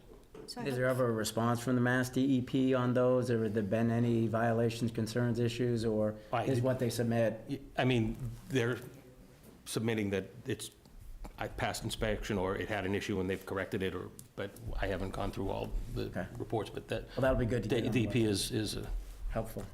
Yeah, I hope that's helpful for the abutters to be able to access those reports. Can I just make a couple of concluding thoughts? Sure. So, Please. unless there are more questions, but as you know, we've been at this now for a couple of years on this development agreement. We're very comfortable with where we are at this point. We're prepared to agree to what the latest one that's posted. It's been a good process. We think we've conceded a great deal. We appreciate where this will get the seminary with the sale of the apartments. So we're prepared to move forward with what is there and on the table with the board right now. And the last thing I'd say is nothing's changing. And that's the goal of the sale, is that nothing changes. The seminary will continue to do its thing. Yes, we're right-sizing the campus. We're not in an expansion mode, and it doesn't seem that education is going to move in an expansion mode, but we are going to use the buildings that we have, and nothing is changing. It's going to be the same. The apartments that have been there for 40 years will continue on, hopefully for many years, and the town will benefit from that, as will the seminary. So just with the language about the heritage landscape, that will be forthcoming via our town council, Joe, is that the plan? If that's what you vote and tell me to do, I'll get Yeah. John Witten to draft it, and we'll include it and then send it back to the seminary. So. If that's the last piece, and we can all today say that's the last piece, that'll help me in my conversation with the seminary. If we can just say everything else we're good with, let's look at tying up the heritage landscape after it's a non-Dover use, then that's something I can speak with my client on. Did you have any other closing comments, or did you have other? I agree with you, Merwin. That would be the last point of discussion, the heritage landscape. I think everything else, I agree, we've spent a lot of hours discussing this, and I think that both sides have given fairly, and I'm satisfied with the addition of heritage landscape issue that we've discussed tonight. Thanks, Rosie. Okay, why don't we do this? We're all set. Sorry, Bill. We've got 10 minutes, as I said on the onset. If those who haven't said anything or any clarifications, we'll start that now. And if, Joe, you can keep us honest on the 2 minutes. 2 minutes per. That'd be helpful. Bill, did you have something? Were you adding, or? No, I just wanted to say the next steps obviously is additional comment for those who haven't spoken, and then if we don't vote tonight on the final version, I would like to go on record and take a vote based on, you know, a straw vote based on if we make Yep. the changes to the conservation restriction, everybody else is in agreement. I just want to go back and relitigate this thing again. So I just want to make sure we go on the record that yes, they're in agreement with the development agreement pending the language on the conservation restriction and Dover amendment Mayor's going to- language. Mr. Chair, can I just have a comment? Yes, please. Sorry, Scott. So, yeah, Bill's using conservation restriction. That is a different beast. So this would be a restriction that we're talking about. A That's restriction not of use, submitted to or- the yeah, state, but rather is something that the town could change But in the future. it will be filed with the Yeah. deed, right? Thanks. Yes. Yes. Go ahead, Mr. Mattern. Scott Mattern, 12 Oak Road. Thank you, Select Board, for putting up with years of twists and turns related to this project. Gordon Conwell is sitting on $50 million of value. So I agree with Mr. Wilson, the private party owns a peer-reviewed traffic study because we do have a problem. It isn't the same old 4 decades ago world. We have new drivers. There are people who cut through or around there through the town, public areas to Beverly, back to Ipswich. And we've got major intersections, what these become that are wide open things like Woodbury and Bridge, or the other end of Woodbury, which is known dangers. We just put up flashing signs. So these are things that we know we've got problems with that are only going to get worse with more people. So it's not unreasonable to say, offer the traffic study and include the scope of those intersections at all of the perimeter intersections, Miles River, Bridge, Woodbury, and Essex, and consider tightening all those things, doing all the things that we know how to do to narrow roadways, stop having them as just like big flow-through intersections that people sail through stop signs, and have them T-bone and stop and make it safer. So don't agree at all with Gordon Conwell's presentation that this is like, oh, we've been dealing with this for years and nothing's new. This will be new. Also, $1 million to the town isn't enough. It's 2% of $50 million. And we're enabling this $50 million.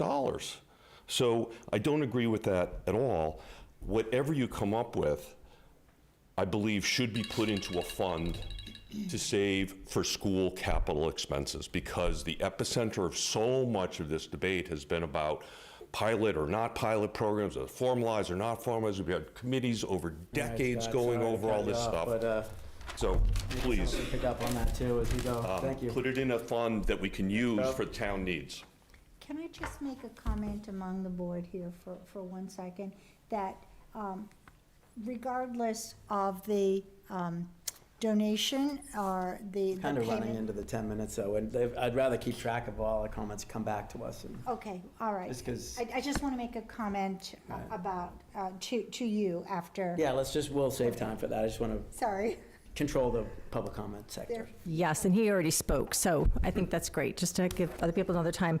In terms of the traffic study, I think it's kind of ironic, because we were asking for traffic studies for 3A, and that never happened. So let's just be consistent as a community. You know, people pass 3A without any traffic studies, as it's a zoning exercise. So at least in this situation, we have apartments.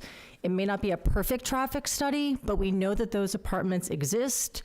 We know they've had cars, they've been driving, and I think it's unrealistic and unfair to just be always throwing mud at the seminary. Honestly, it's kind of breathtaking. This is private property we're talking about. And the seminary is engaging with us as good citizens, because they could surely just flick a switch and do a bunch of single-family houses and take their business elsewhere. That's their right. So they are here in good conscience as good neighbors to do the right thing for the town. So I think that this hostile relationship with the seminary needs to stop. They are here negotiating in fairness, and people might be pissed off about something in the past, which may or may not be true, because there's a rumor mill that goes around, and there's a lot of lies about what they owe and what they don't owe, and what has been done, and I just think there needs to be a record setting straight. I think there should be a statement from the seminary about the pilot program, rumor, what they actually have to do, and what they're choosing to do. And then ultimately, let's forget about it and move forward. We are talking about the 209 units. They exist today. This is not new building, contrary to 3A. Okay? And they're not doing a hostile 40B. They're bringing in revenue. Okay? So yeah, they're giving us $1 million, but then they're also allowing these apartments to have revenue, which is the sore point in the town, that those apartments are housing people that aren't paying taxes. So isn't that great? Like, we get to have some tax revenue. I think that's really important. So let's just not forget about that. And open space, again, I think we have to have this balance between our request for open space, it's private property. Yeah. Let's do the best deal we can, and let's get it done for the town. Thank you, Deb. Jake Fumaro, 139 Essex. I just wanted to clear up a few things. One is this, I know people keep calling it a traffic study. This is not a traffic study, right? It's a transportation fact sheet. I think one thing we should just get to the bottom of, how much do you guys pay for this? Just so that we have a general sense as to what something like this costs. Haven't gotten the bill yet, sorry. Okay.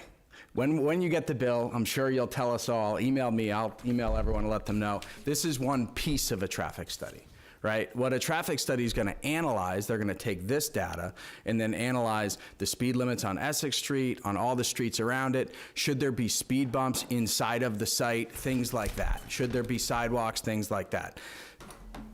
Bill Wilson was adequately pointing out, like, the point is that you do this stuff before. I think that the one thing I don't want to lose sight of, the seminary is doing a great thing by backing off the commercial ask.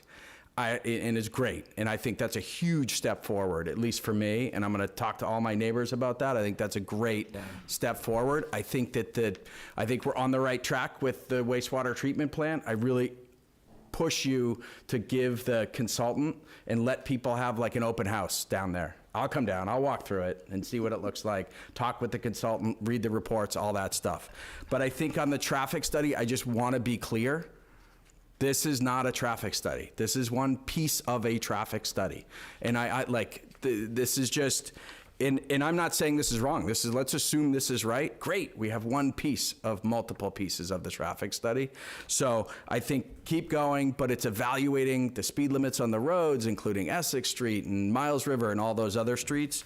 But I think that that stuff is really important. And in terms of the mitigation payment, I would just urge you to put into that, how much have we spent on legal and everything that we've done up until this point? Is 100,000, like, have we burned through that already? Have we not burned through that? I've had traffic studies to the tune of 50 to 100,000 and much, much more for a site that's half the size. But this is a residential, it's a rural town, so we'll sort of see how that comes out. So the one thing I will disagree on, Merwin and I have had a lot of talks. None of them are hostile. This is a negotiation. It's what it is. I want something to get done here. I think that we're getting really, really close, and I think that we have a very good chance of doing it. Do I think it should happen on December 9th? I don't know. It feels really rushed. There's a lot to do. Marnie said herself, like, I'm reading all those tables and things like that. I'm going to send her my comments, but the tables are very in-depth, and everyone should spend some time reading them. Thanks. Appreciate it, Jake.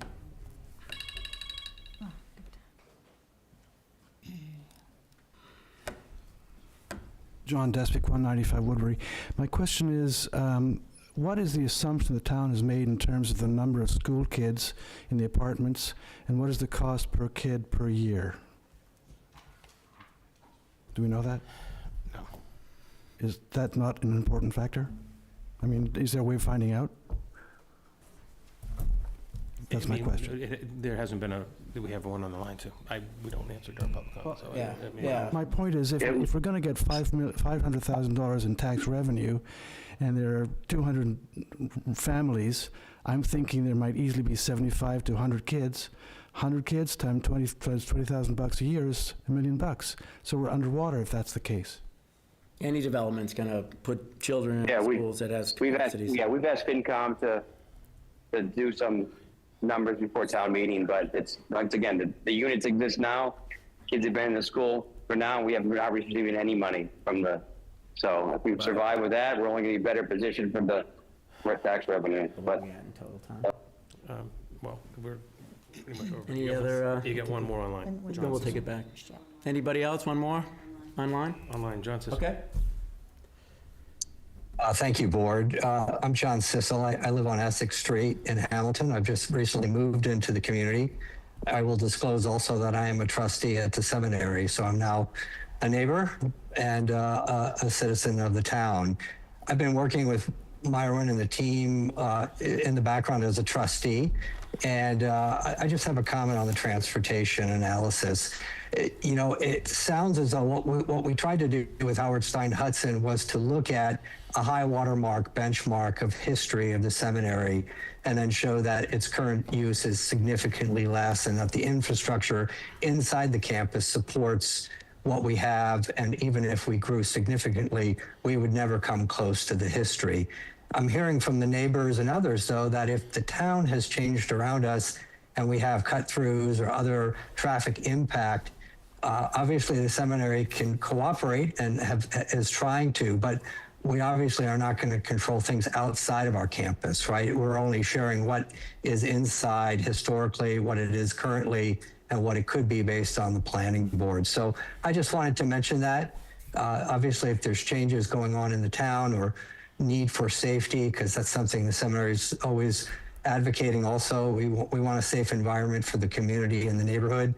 But obviously, if the town feels like it needs to continue to study its roads around the seminary, obviously those are things that we don't control as much, right? We're sharing what we do control, and we're happy to continue the dialogue with all the data and how we came about with this analysis and update from Howard Stein Hudson. So thank you. Thank you. That's the end of comment. I think you wanted to go back Okay, to let's, Rosie. we do have, we're done. No, we were done All with right, I public think we're comment. You done wanna with go back public to comment. Rosie. Appreciate all the feedback both before and after. Let's take one more roundtable and discuss whether or not we're ready to take a vote on recommended with any subject changes to bring this to the town meeting. So Rosemary, I know you were waiting anxiously. Thank you.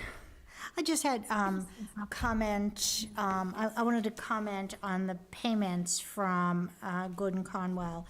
The payments that they're making now do not preclude any future mitigation payments in relation to any further development. So this is not the end-all, and certainly a lot of people have pointed out to us that this is a very small payment. I'd like to point out that we started at $200,000, so we've certainly surpassed that 5 times over.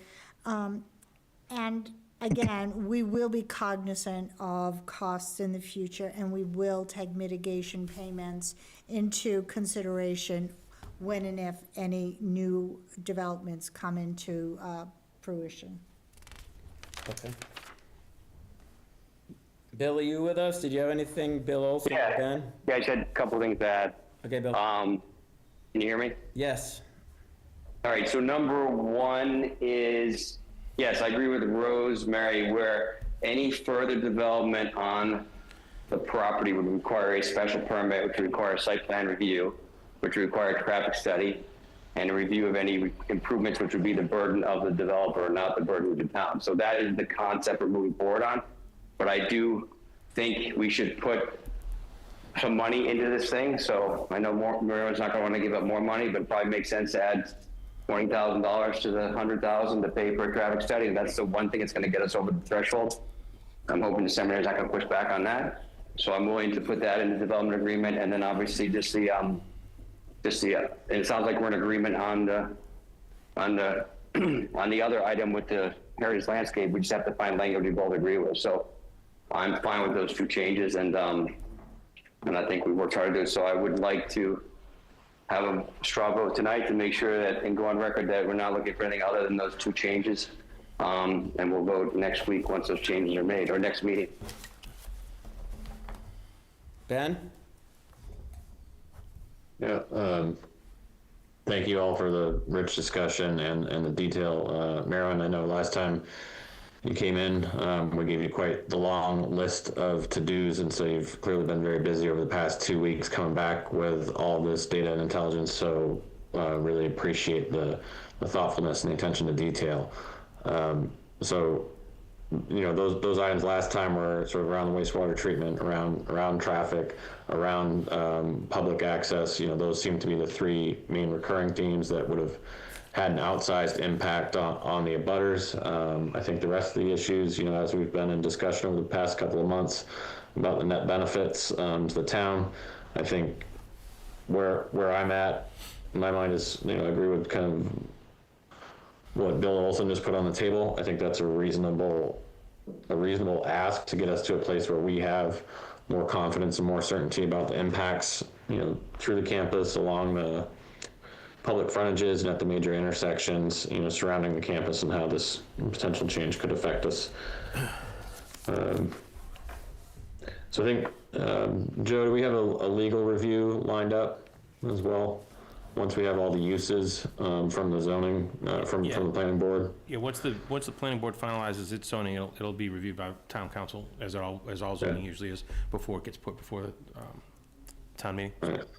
Okay. Do we know, when are we getting the final table of uses?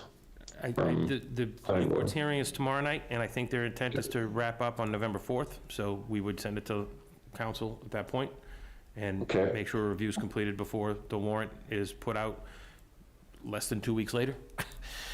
Right. And FinCom's assessment, kind of cost and benefits. They'd have to look at the zoning and the development agreement, so again, the longer, so that's where we're at. All right. Good. Oh, sorry, Bill. Is that it? Last item, the payments for the upper campus and middle campus, there's no escalation on those. It's just, they are what they are, and if that development happens within the term of this development agreement, that's the payment. Is that correct? From the seminary, but as Rosie noted, if somebody buys the property and wants to do something there, there'd be site plan review, there'd be a special permit process, and there would be an opportunity to assess the impacts and ask for mitigation from a future developer. So all of those things would happen. All right. All right, good feedback. I think the only open question would be around this fact sheet on transportation. Could we leverage the same vendor and get something done at less than 20K or 20K? Do they have enough information that we could turn it into a peer study as it was described, or something additional to make it a true traffic study to cover? Is that something you'd be willing to do, to take it another step? I guess use the same vendor. There's probably some synergy there. Look into it again. Hearing it for the first time tonight, I just want to make sure the scope of the request, and I don't know what it is, so I'm glad to talk to you about that. And Mr. Sissel may have some thoughts. Any thoughts, Mr.?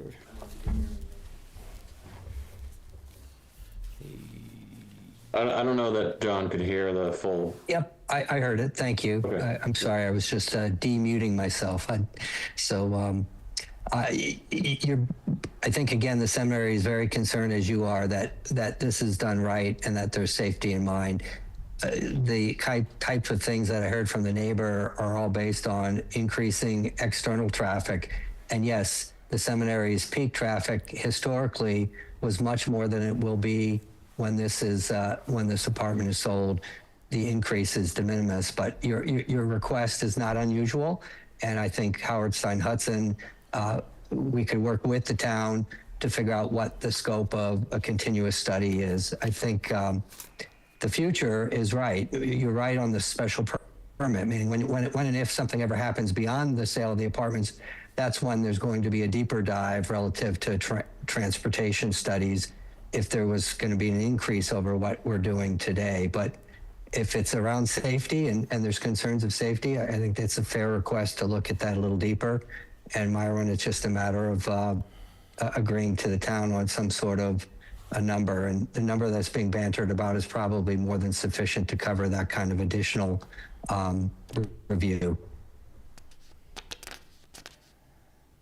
It wouldn't be sufficient, you're saying, right? He said it would be. Oh, it would, okay. He said it would be. Yeah, I would think it'd be in excess, probably, so, I don't know if you're comfortable putting that number in not to exceed, up to, but not to exceed, just to control it a little. I get why you'd want that, but, Yeah, I just, and I don't know, that's a good, what is the scope? I'm not sure what the scope would be yet from, but I think, Joe, who would work with the seminary on, to address our concerns as a town on the entranceways, on the impact? I'd say probably myself and police chief and potentially DPW director, but. there's a So lot of I'd be input good if we and- just, you guys agree We to can work with that, put not something to together. exceed, we'll throw a number in there if you'd like, and it should be a lot less, I would imagine. Because I do think we're only looking to understand it up until the sale of the apartments, correct? Because anything there on secondary use or something in the whole area that would drive more traffic will be part of a special permit process. Right, and I'll just add a little comment here that when I drove through the seminary, it was around dusk, and we noticed, and we may be wrong about this, but we noticed that apartment buildings A and B did not appear to be occupied. And so, is that correct? That is not correct. There are occupants in both of those buildings. Okay. There are at least half full in each one of those buildings. Okay, so, okay, all right, so. Energy conscious people. Energy conscious people, right. But I think that alone, when we're talking about the expectation that there will be full occupancy, I think that'll it go may. into the scope on full occupancy of the apartments up through Right. milestone 2 is the Yeah. extent of the study. I think we put to not to exceed the 20K, just to cap this. I don't think it'll get, I think as the gentleman online said, that's more than sufficient. That along with, the heritage restriction thing, I guess, or whatever, the language. I think, are you comfortable with the language you're gonna speak with the attorneys on? I think with I'll those speak two with the additions attorneys on- and propose something and have them lawyer it I up think- for us, yeah. Yeah. Do we need any more clarity on that now? But if not, I think as a select board, we're probably ready to kind of Do take a vote straw on vote. this. Yeah. So I make a motion that the select board engage in a straw vote regarding the development agreement with Gordon Conwell. Do I have a second? Well, based on two changes, right? Just want to memorialize the two changes based on the funding of a $20,000 safety and traffic study and the heritage landscape restriction. Right, okay, right. Good. So amended. As amended. I second that. All right, let's do a roll call, starting with you, Ben. I think, sorry, as amended, I have an additional comment. I think Yep. I'm a little concerned about the timeline. I think what we've discussed here and what we're voting on is fine as is. So like, as far as the development agreement goes and as so amended, I'm in agreement with it. So I'm a yes on that front, with the caveat of our, coming back to discuss our timeline at the end of the conversation. Okay, fair enough. Mr. Olson? William Olson, aye. Rosemary? Rosie Kennedy, aye. Bill Wilson, aye, and Tom is not present, so that passes 4-0. One not present. To the timeline? Yes. I said this, the planning board plans to open the hearing tomorrow night. My understanding is they're intending to work to be able to close the hearing and finalize on their meeting on November 4th. You have a meeting on November 3rd. I would suggest that we have to get this all done and on your agenda to be voted on the 3rd, because the planning board has said several times that they need definition on what's in the development agreement so that they can make sure that they go together well. So Okay. you're being asked by the planning board to vote on the development agreement so that they can finalize the zoning. We'll be able, well, with this straw vote and the proposed amendments, we will be able to give them, I believe, sufficient information. I think so. I think that was the intent of this straw vote. Yeah. So, but, yeah. Does that answer your question, Ben, or further discussion from your end or concerns? I guess it's sort of like, I know we're putting a lot into this over the next 6 weeks, between now and potential vote. There's been a lot, quite a few twists and turns. The seminary's given a lot to get us to where we are as of the town. I think that we've done a very good job kind of over the past 2 weeks in particular, getting everything out into the public in these meetings. The concern being that we continue to do a good job with that, but you know, do we have the time to kind of to make sure that this information is being disseminated, and that you know we can do our best to ensure a favorable vote. That's you know my understanding is that if we don't get a favorable vote, we'll kind of be 2 years before we can bring it back or something to that effect. So that's my main concern on the time crunch here at this point, but does anyone else share that concern, I guess, from the select board, or have any, if there are no concerns, any other thoughts on it? Well, the concerns, Ben, are, I think we appreciate those timeline crunches, and I believe that the crux of and the lion's share of those issues rest with the planning board, and they're aware of their time crunch, and they are working very hard, and I do believe they were considering yet another extra meeting. They had an extra meeting last week, and they are considering another. So I think the planning board is very aware of that. I think for us, we have I feel very confident that we will be able to have a vote, and the planning board will be able to get their work done. Joe? Ben, I'd just add too that, I mean, I think I'm in full agreement with you. I kind of wish that we would have been at this point 2 weeks ago, because we wanted to be able to express what's been agreed to by the boards, what's being proposed by the planning board, so that we could have done more, so we can do more public education, but we can't start that until everything gets finalized. So I'm hoping that we get it all finalized at the next meeting, so we can start right afterwards and put things on the website, do Q&As maybe if people want us to. We can set up an extra meeting or two where we invite the public in to ask questions in advance of special town meeting. There's a lot to do, but we need to make a decision in order to propose something, so.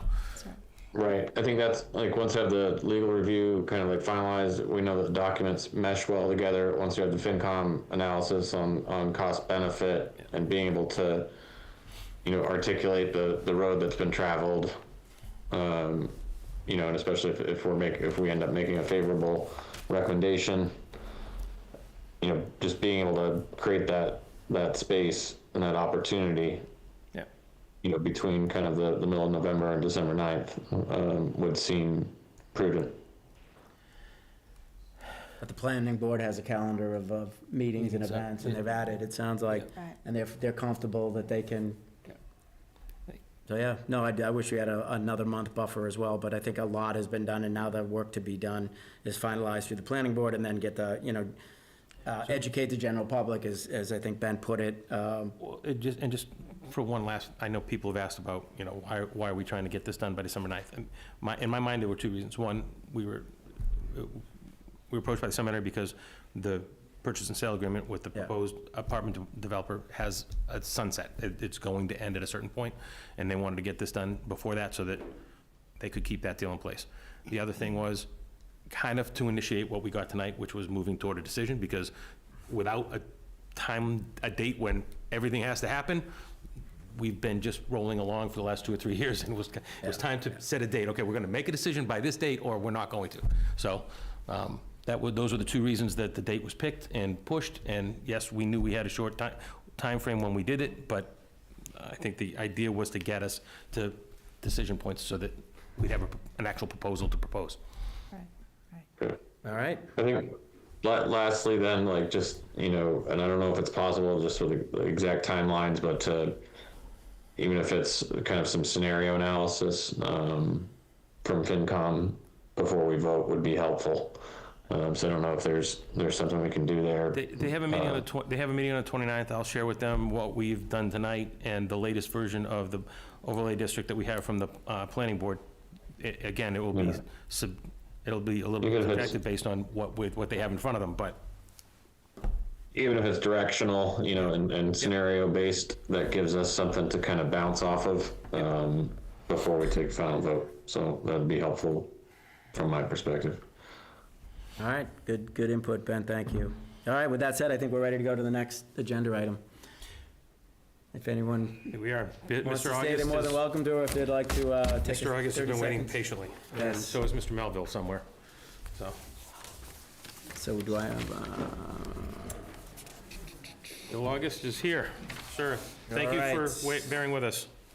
so do I need to do a motion to open hearing? Yeah, I think you need to make a motion to open the ascertainment hearing, and then Mr. August prepared a statement for you to read as the chair to open the hearing. Give me that top line motion. And we have, just for the record, we have lost Mr. Olson. Here, and ascertainment. Okay. So I will make a motion to reopen Or open. resume the Verizon Cable license ascertainment hearing. Perfect, nicely said. Do I have a second? Second. All right, we got a second. All right, Bill or or both? Bill August, you're You may need muted. to ask him to unmute, not sure. Bill August, you're muted. You need to unmute. Sorry. Since, that, by the way, that was a very impressive discussion of the land use issues. So it was a good learning experience, no problem. This is the cable hearing. This is a very pro forma type of hearing in the case of Hamilton, in the sense that the select board doesn't have to decide anything tonight, take any actions.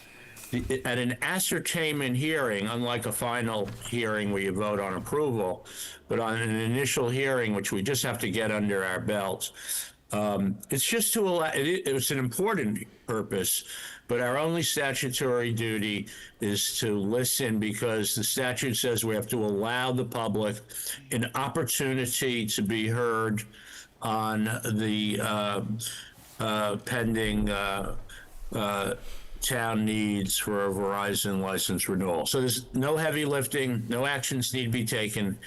And there's an opening statement that I provided that explains that. And then if anyone is here to provide comments, we take that under advisement in the negotiations process. And we're very far along. This is a somewhat pro forma renewal because we just renewed Verizon 4 years ago. They only do 5-year licenses now. And after a very detailed review of it with your studio person who knows the needs inside out in terms of supporting the channels, he's happy with the existing license. So we're mostly just trying to recycle and readopt the existing Verizon license and have a cost-effective, simple process. So that's relatively simple compared to past renewals where we didn't have the luxury of just trying to extend or readopt an existing license. So that's my overview and perspective on why, we don't have to invest a lot of intellectual analysis at this stage of a process. Thank you. Thanks, Bill. Bill, All right, so I think I'll read the ascertainment public hearing note on the onset, and then we'll allow for any public comment to your point. This is a public hearing on Verizon's cable license renewal, and is part of the cable license renewal process to ascertain the community's cable-related needs. Hamilton's Verizon cable license expires on June 6th, 2026. Federal and state law provide for holding a hearing to allow the public an opportunity to comment on town and public cable-related needs and Verizon's performance. Notice of this hearing was posted twice in the Boston Herald as required and on the town's website. Copies of the legal advertisements are entered into the hearing record. We will provide interested members of the public and other interested persons with an opportunity to submit input about what cable-related needs are important to Hamilton and about how Verizon has performed under its existing license. Before proceeding to public comment, I would like to thank Hamilton's community television access provider, Hamilton Wenham Cam, and Bill Melville, and Verizon for their participation and assistance in the ongoing license renewal proceedings. In this hearing, the board will hear comments on all Verizon cable-related matters, to include customer service, license administration, and important local studio needs, community programming, PEG access, and Verizon support for Hamilton's local channels. Please try and keep comments limited to 3 minutes. If members of the public or other interested persons wish to provide comments following this hearing, they can send their comments to the Town of Hamilton, care of Joseph Demolowitz, our town manager. At this time, I'll welcome any public to proceed with comment, please. Looks like we have Bill Melville as the only member of the public. So I'm the member of the public and also the executive director of HWCAM. Bill, thank you for all your work, tirelessly. So this is, I don't know, probably number 4 or 5. Yep. Could be more than that, but I think you've been through a couple of these. So I started thinking about why this is important, and it's really important. You know, I started thinking about the history of HWCAM. We've been doing this for almost 20 years, which is crazy. When we first incorporated, we broke off from Comcast, and we became a nonprofit. So I started thinking about there's technology upgrades that happen, but I think after the last few years, particularly COVID, and the last couple of town meetings, where you could hear the needs from some of the people to make public access more accessible, particularly when we talk about the captioning, right? And we have to basically think about ADA now has compliance, where you have to have that for your broadcasts. Also, audio descriptions is something that might be coming down the pipeline. So there's all these things where people are accustomed now to almost being served on their plate, like what they want to see. I invested in an app, and a lot of people use that, which is really good. So those kinds of things, although they're pretty slick and stuff, there's something that's necessary for the landscape that we're in. Yeah. We can't be in the 1980s public access and just show old reruns and meetings and here and there. People demand more than that, right? And I know, being around here long enough, people in Hamilton and Wenham really have high expectations of, what they want and how they want it done. So this is really important. The struggle we have is year to year, we lose subscribers. And that's where we get our funding from. Okay. And I know as a group, part of the Alliance Media group, they're going to the State House and saying that we need to change the funding model. Because at some point, there's really going to be so few subscribers of cable TV, the revenue is going to possibly dry up. So it's really important that we invest and think long-term. The last thing I want to say is I've been working closely with Tim Olson, the DPW director, for the new renovation.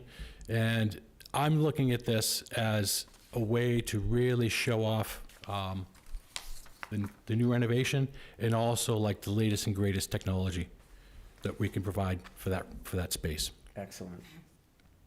Is that already part of the install?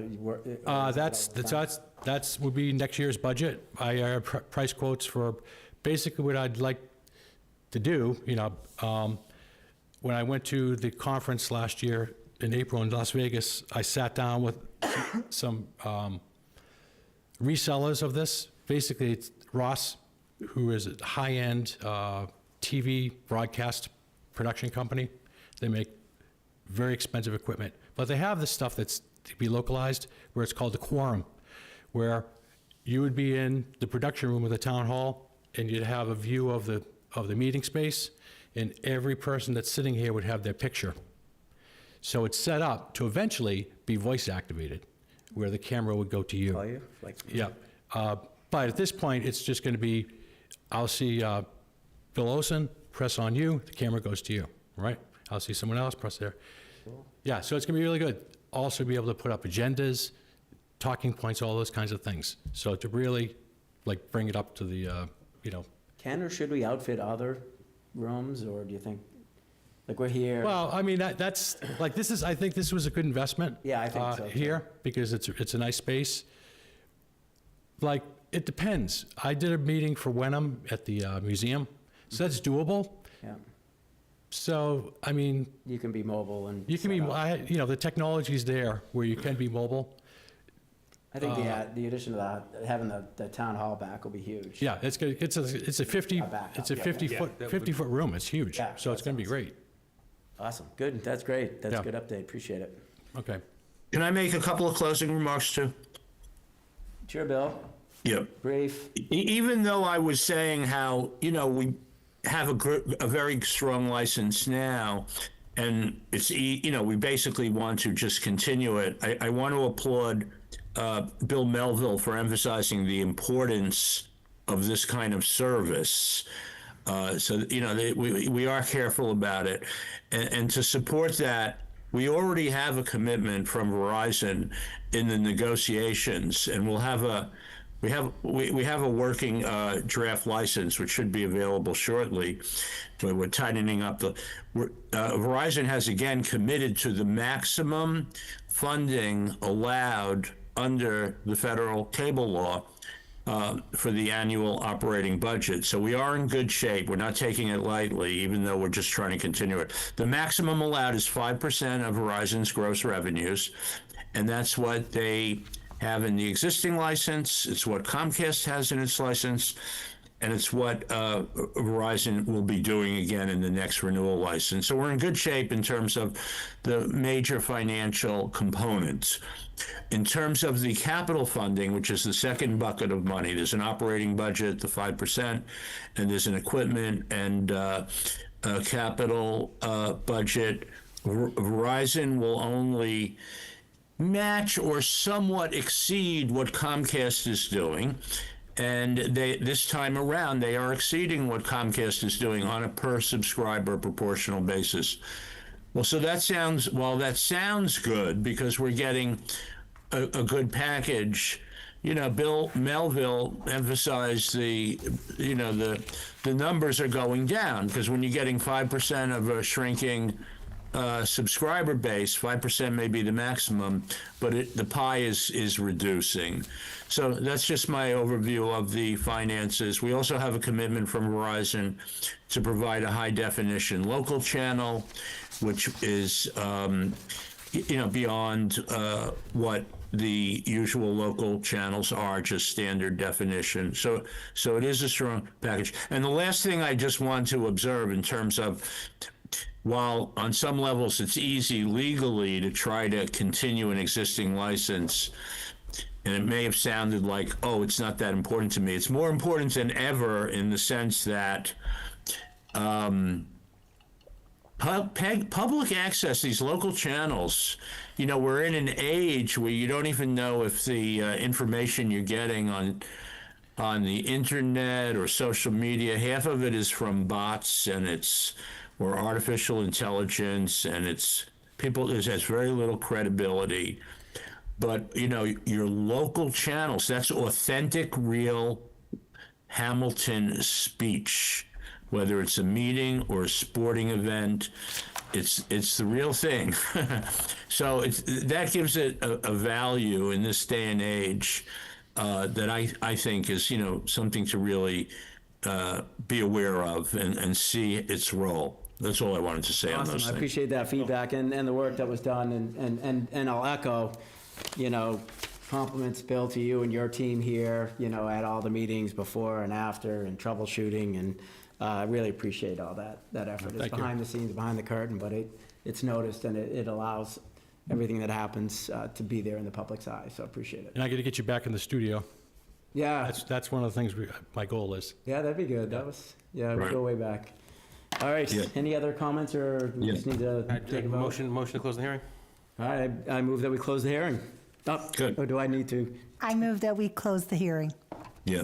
Is there a second? Second. We'll have a recommended draft document for the license coming up pretty soon, as I've just been discussing with Joe, Okay, great. Yeah. town manager. Select board member, Okay. can I get a second to close the hearing? Ben, second. Ben seconded. So we'll go around. Ben, do a roll call. Sorry. Roll call for what? Sorry. To close the Close the hearing. hearing. Didn't you say? Oh, close the hearing? Yes. Ben, those are aye. Is Bill still on? No. Okay. Rosemary? Rosie Kennedy, aye. And Bill Wilson, aye. So that's great. Thank you very much. Thank you. Don't mean to rush you here on the end here. Thank you. See you, Bill. Good night, folks. Thank you. All right, so fine. One change to the consent agenda, the item there to approve the minutes of September 23rd, your document, your package did not include those minutes, it included October 6th, so we want to cut that out, and we'll take that up at the next meeting. September So it's just 8th. 2 items on the consent agenda, right. All right, do we want to, let's approve the consent agenda. So I'd like to get a motion to approve the consent agenda as edited, excluding September 23rd minutes. Motion by, I move that we approve the consent agenda with the 2 items minus the September 23rd minutes. Can I get a second? Second. All right, I have a second. Ben, roll call vote. Ben Galuza, aye. Rosie Kennedy, aye. Bill Wilson, aye, so that passes. And town manager evaluation, Joe, I know we went in detail back at our workshop at the COA. I had sent around as promised, although later than I expected, a recap of that meeting and laid it out, of which you've replied to and signed, dated, I believe, today. I don't have any other comments you want to make on that, any other comments from the board. I just want to echo that, I appreciate all you do. I think we've got our goals for the next year laid out nicely, and I look forward to collaborating and working with you to accomplish and exceed all of them. yeah, I just, I don't think you need to, it says vote here on the agenda, but I don't think you necessarily need to vote. I did sign the Yep. the evaluation earlier today. I would ask that you vote on the town manager and organization-wide goals. Those were also in your packet and agreed to, or developed during the workshop back in August. Okay, good. So the evaluation, we're just, signing and making it official, so no need to vote. We did review the 26th town manager. Oh, we have somebody calling in. We have a caller raising his hand. Okay. Hi, is there a public comment allowed on the, I know that you're trying to close the agenda item for the town manager evaluation.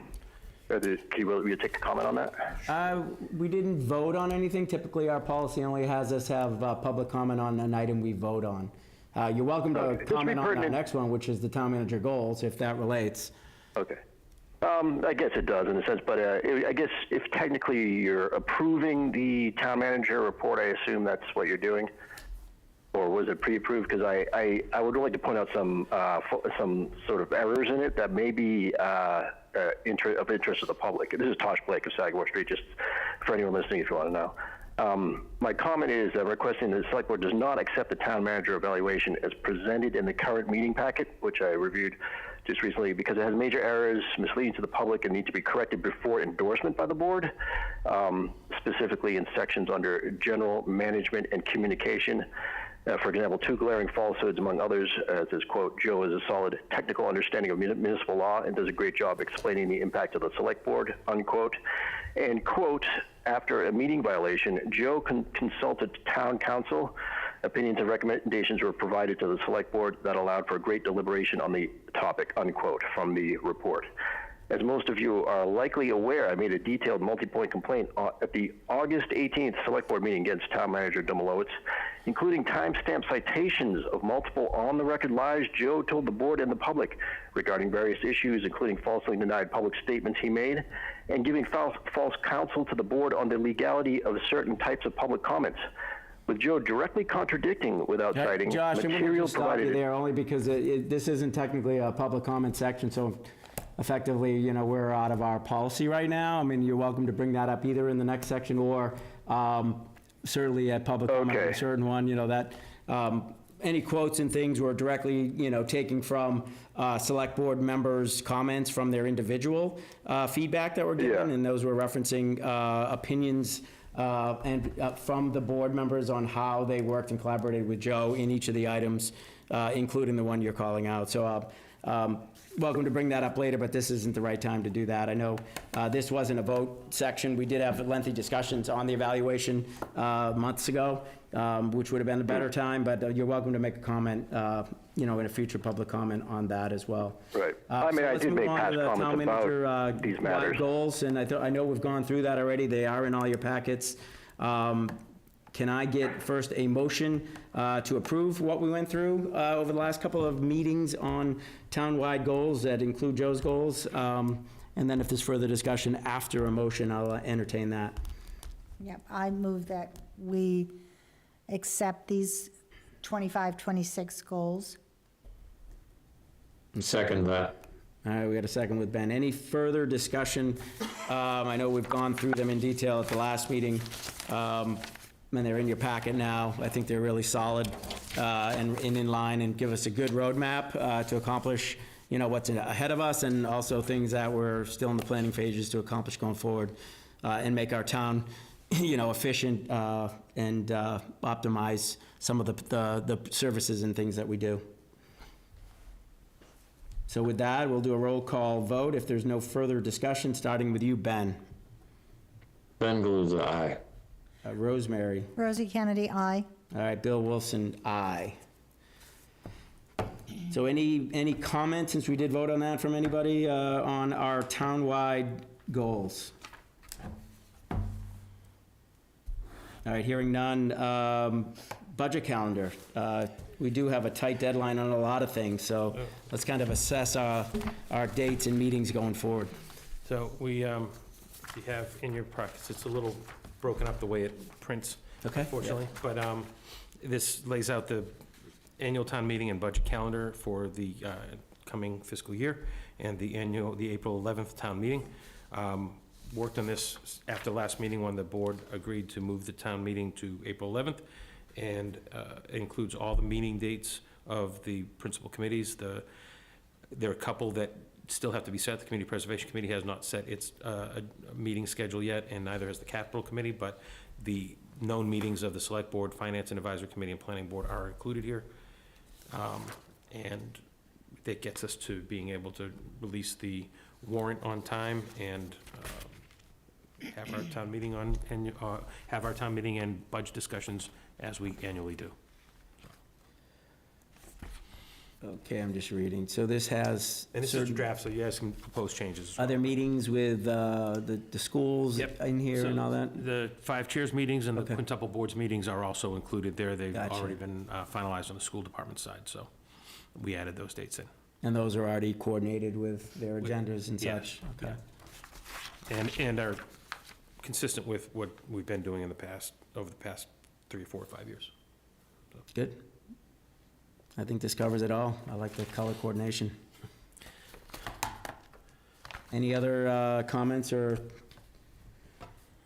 suggestions or discussion on the calendar for town meeting and budget from the board? I have none. What's, that says TBD, I think, next to the Capital Committee? They'll set their meeting calendar, both their public, their group meetings among the board to make decisions or have discussions and make recommendations, but also their meetings with the department heads. Once the department heads have released their requests. So we have that in the calendar that the department heads are supposed to turn in their capital requests to the town manager's office by November 3rd. And at that point, we'll share those with the Capital Committee. The Capital Committee, understanding its deadline to make recommendations on the capital plan, will set both meeting calendar for themselves and meetings with the department heads to discuss the various items. And then they'd make recommendations for both the long-term 5-year capital plan as well as what they'd recommend the town try to focus on in the coming fiscal year, based on availability of funds. Awesome. That was going to be my question, if they're doing a multi-year view or current year and. They've been working on this. I think there'll be more updating to the 5-year plan than there may have been last year, for instance, but they've been working on a 5-year plan and rolling priorities through the last couple of years. But there might be some different reordering of things this year based on some recent occurrences, so. Yeah, it'll be interesting to see that spend curve, if you will, or numbers as we go out, and it'll help us prioritize stuff going forward, so, great. No, I'm good with Yeah, Joe, you may have already done this, but the goals, that were just approved as well, I know they're kind of more or less our goals, but I'm sure it touches a lot of these departments. Is it worth sharing this to just kind of get that as an overlay in terms of what they're planning on doing? Yeah, I'll be sharing that list with the department heads now that they've been voted on. That was part of the reason I wanted it to be voted on tonight. Yeah. Okay, great, thank you. On the goals, right? Yeah. Right. Yep. Excellent. Okay, good discussion. That kind of, actually, I should probably read openings. I didn't do that. We can do openings, yeah. Board and committee openings, for those, that there's still many opportunities, if you will, for people to join all this fun. Affordable Housing Trust has one opening. The Conservation Commission has 2. Community Preservation Committee has 1 opening for a member of Historic District Commission. Finance and Advisory Committee has 2 openings, and those are nominated, I guess, through the moderator. The Historic District Commission has 2 openings for 3-year terms, 2 openings for 2-year terms. 1 must be a resident of the Historic District, and 1 must be a resident realtor. And are those strict requirements, Joe? Because I've heard... The Historic District does have requirements to have at least 1 member be a resident of the Historic District and 1 member be a resident realtor. So those positions in that board are currently unfilled, I believe. Okay. We have had an applicant to fill one of the vacancies in that committee, and they've been directed to contact the chair of the Historic District Commission and get onto an upcoming agenda so they can move that nomination forward. Yeah, okay, that I probably heard from the same applicant. I think that's good with all these openings. I think that would be great, especially with the history this person has in town. And then the Human Rights Commission has 2 at-large openings. So that concludes our board committee openings. That leaves us with one and only one item of new business. I know we have a lot on our plate, but does anybody have some new future agenda items they'd like to call out? I'm not sure if this is appropriate for a future agenda item or if this is something else, but I'll mention it. As the public may be aware, our Council on Aging Director, Teresa Woodbury, has... We have to be careful of what we say. She's not currently working. That's what I was going to say. She's out on an LOA. And so my comment is, my question is the town making plans to adequately cover her position while she's out? Because we certainly have a very capable assistant director who is very new.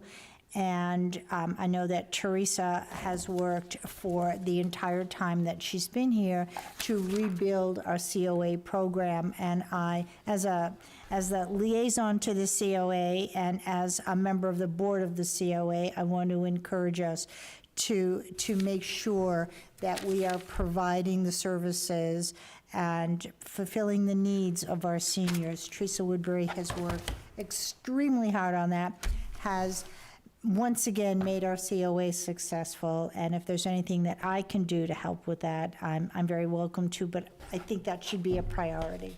So it is. My goal is to meet with the Council on Aging. I'm hoping that the chair will entertain an extra meeting for just that topic, but I want to make sure. I did go in and spend some time with Hannah this morning to make sure that she knew that we weren't just throwing her to the wolves. Yeah.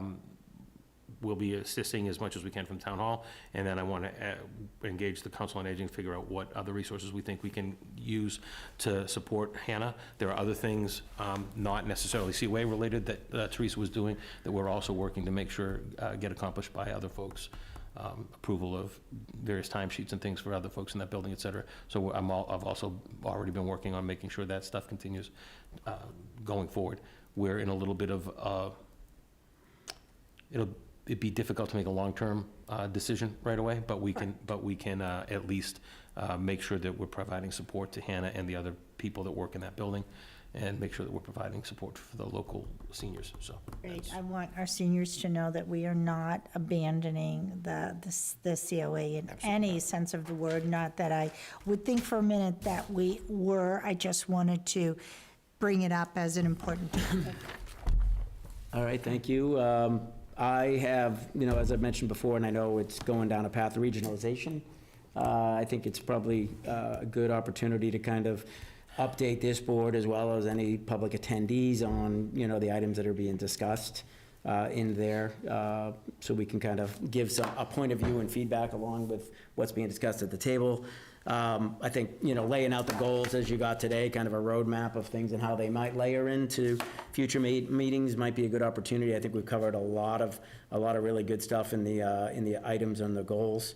And tonight we heard about the property on Old Cart Road. I'd like a follow-up on kind of what's been done and what hasn't. There was some talk about fines and potentially monies to the town. I don't know the next steps, if it's in probate or any type of, monies that might come from proceeds from the town or movement of that property so the neighbors aren't caring for it. I think that we should probably address that sooner than later as well. I don't know if you would know this, Joe, but are the taxes up to date on that Yes. property? Yep.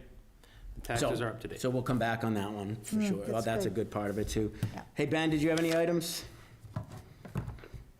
No, that was it. It sounds like maybe Scott Mannering brought the issue on that property. If he's headed out, then we'll save some time. You were like a voice coming from the heavens all night to me, so. Thanks for turning around. Yeah. All right, I'll take the final motion of the night.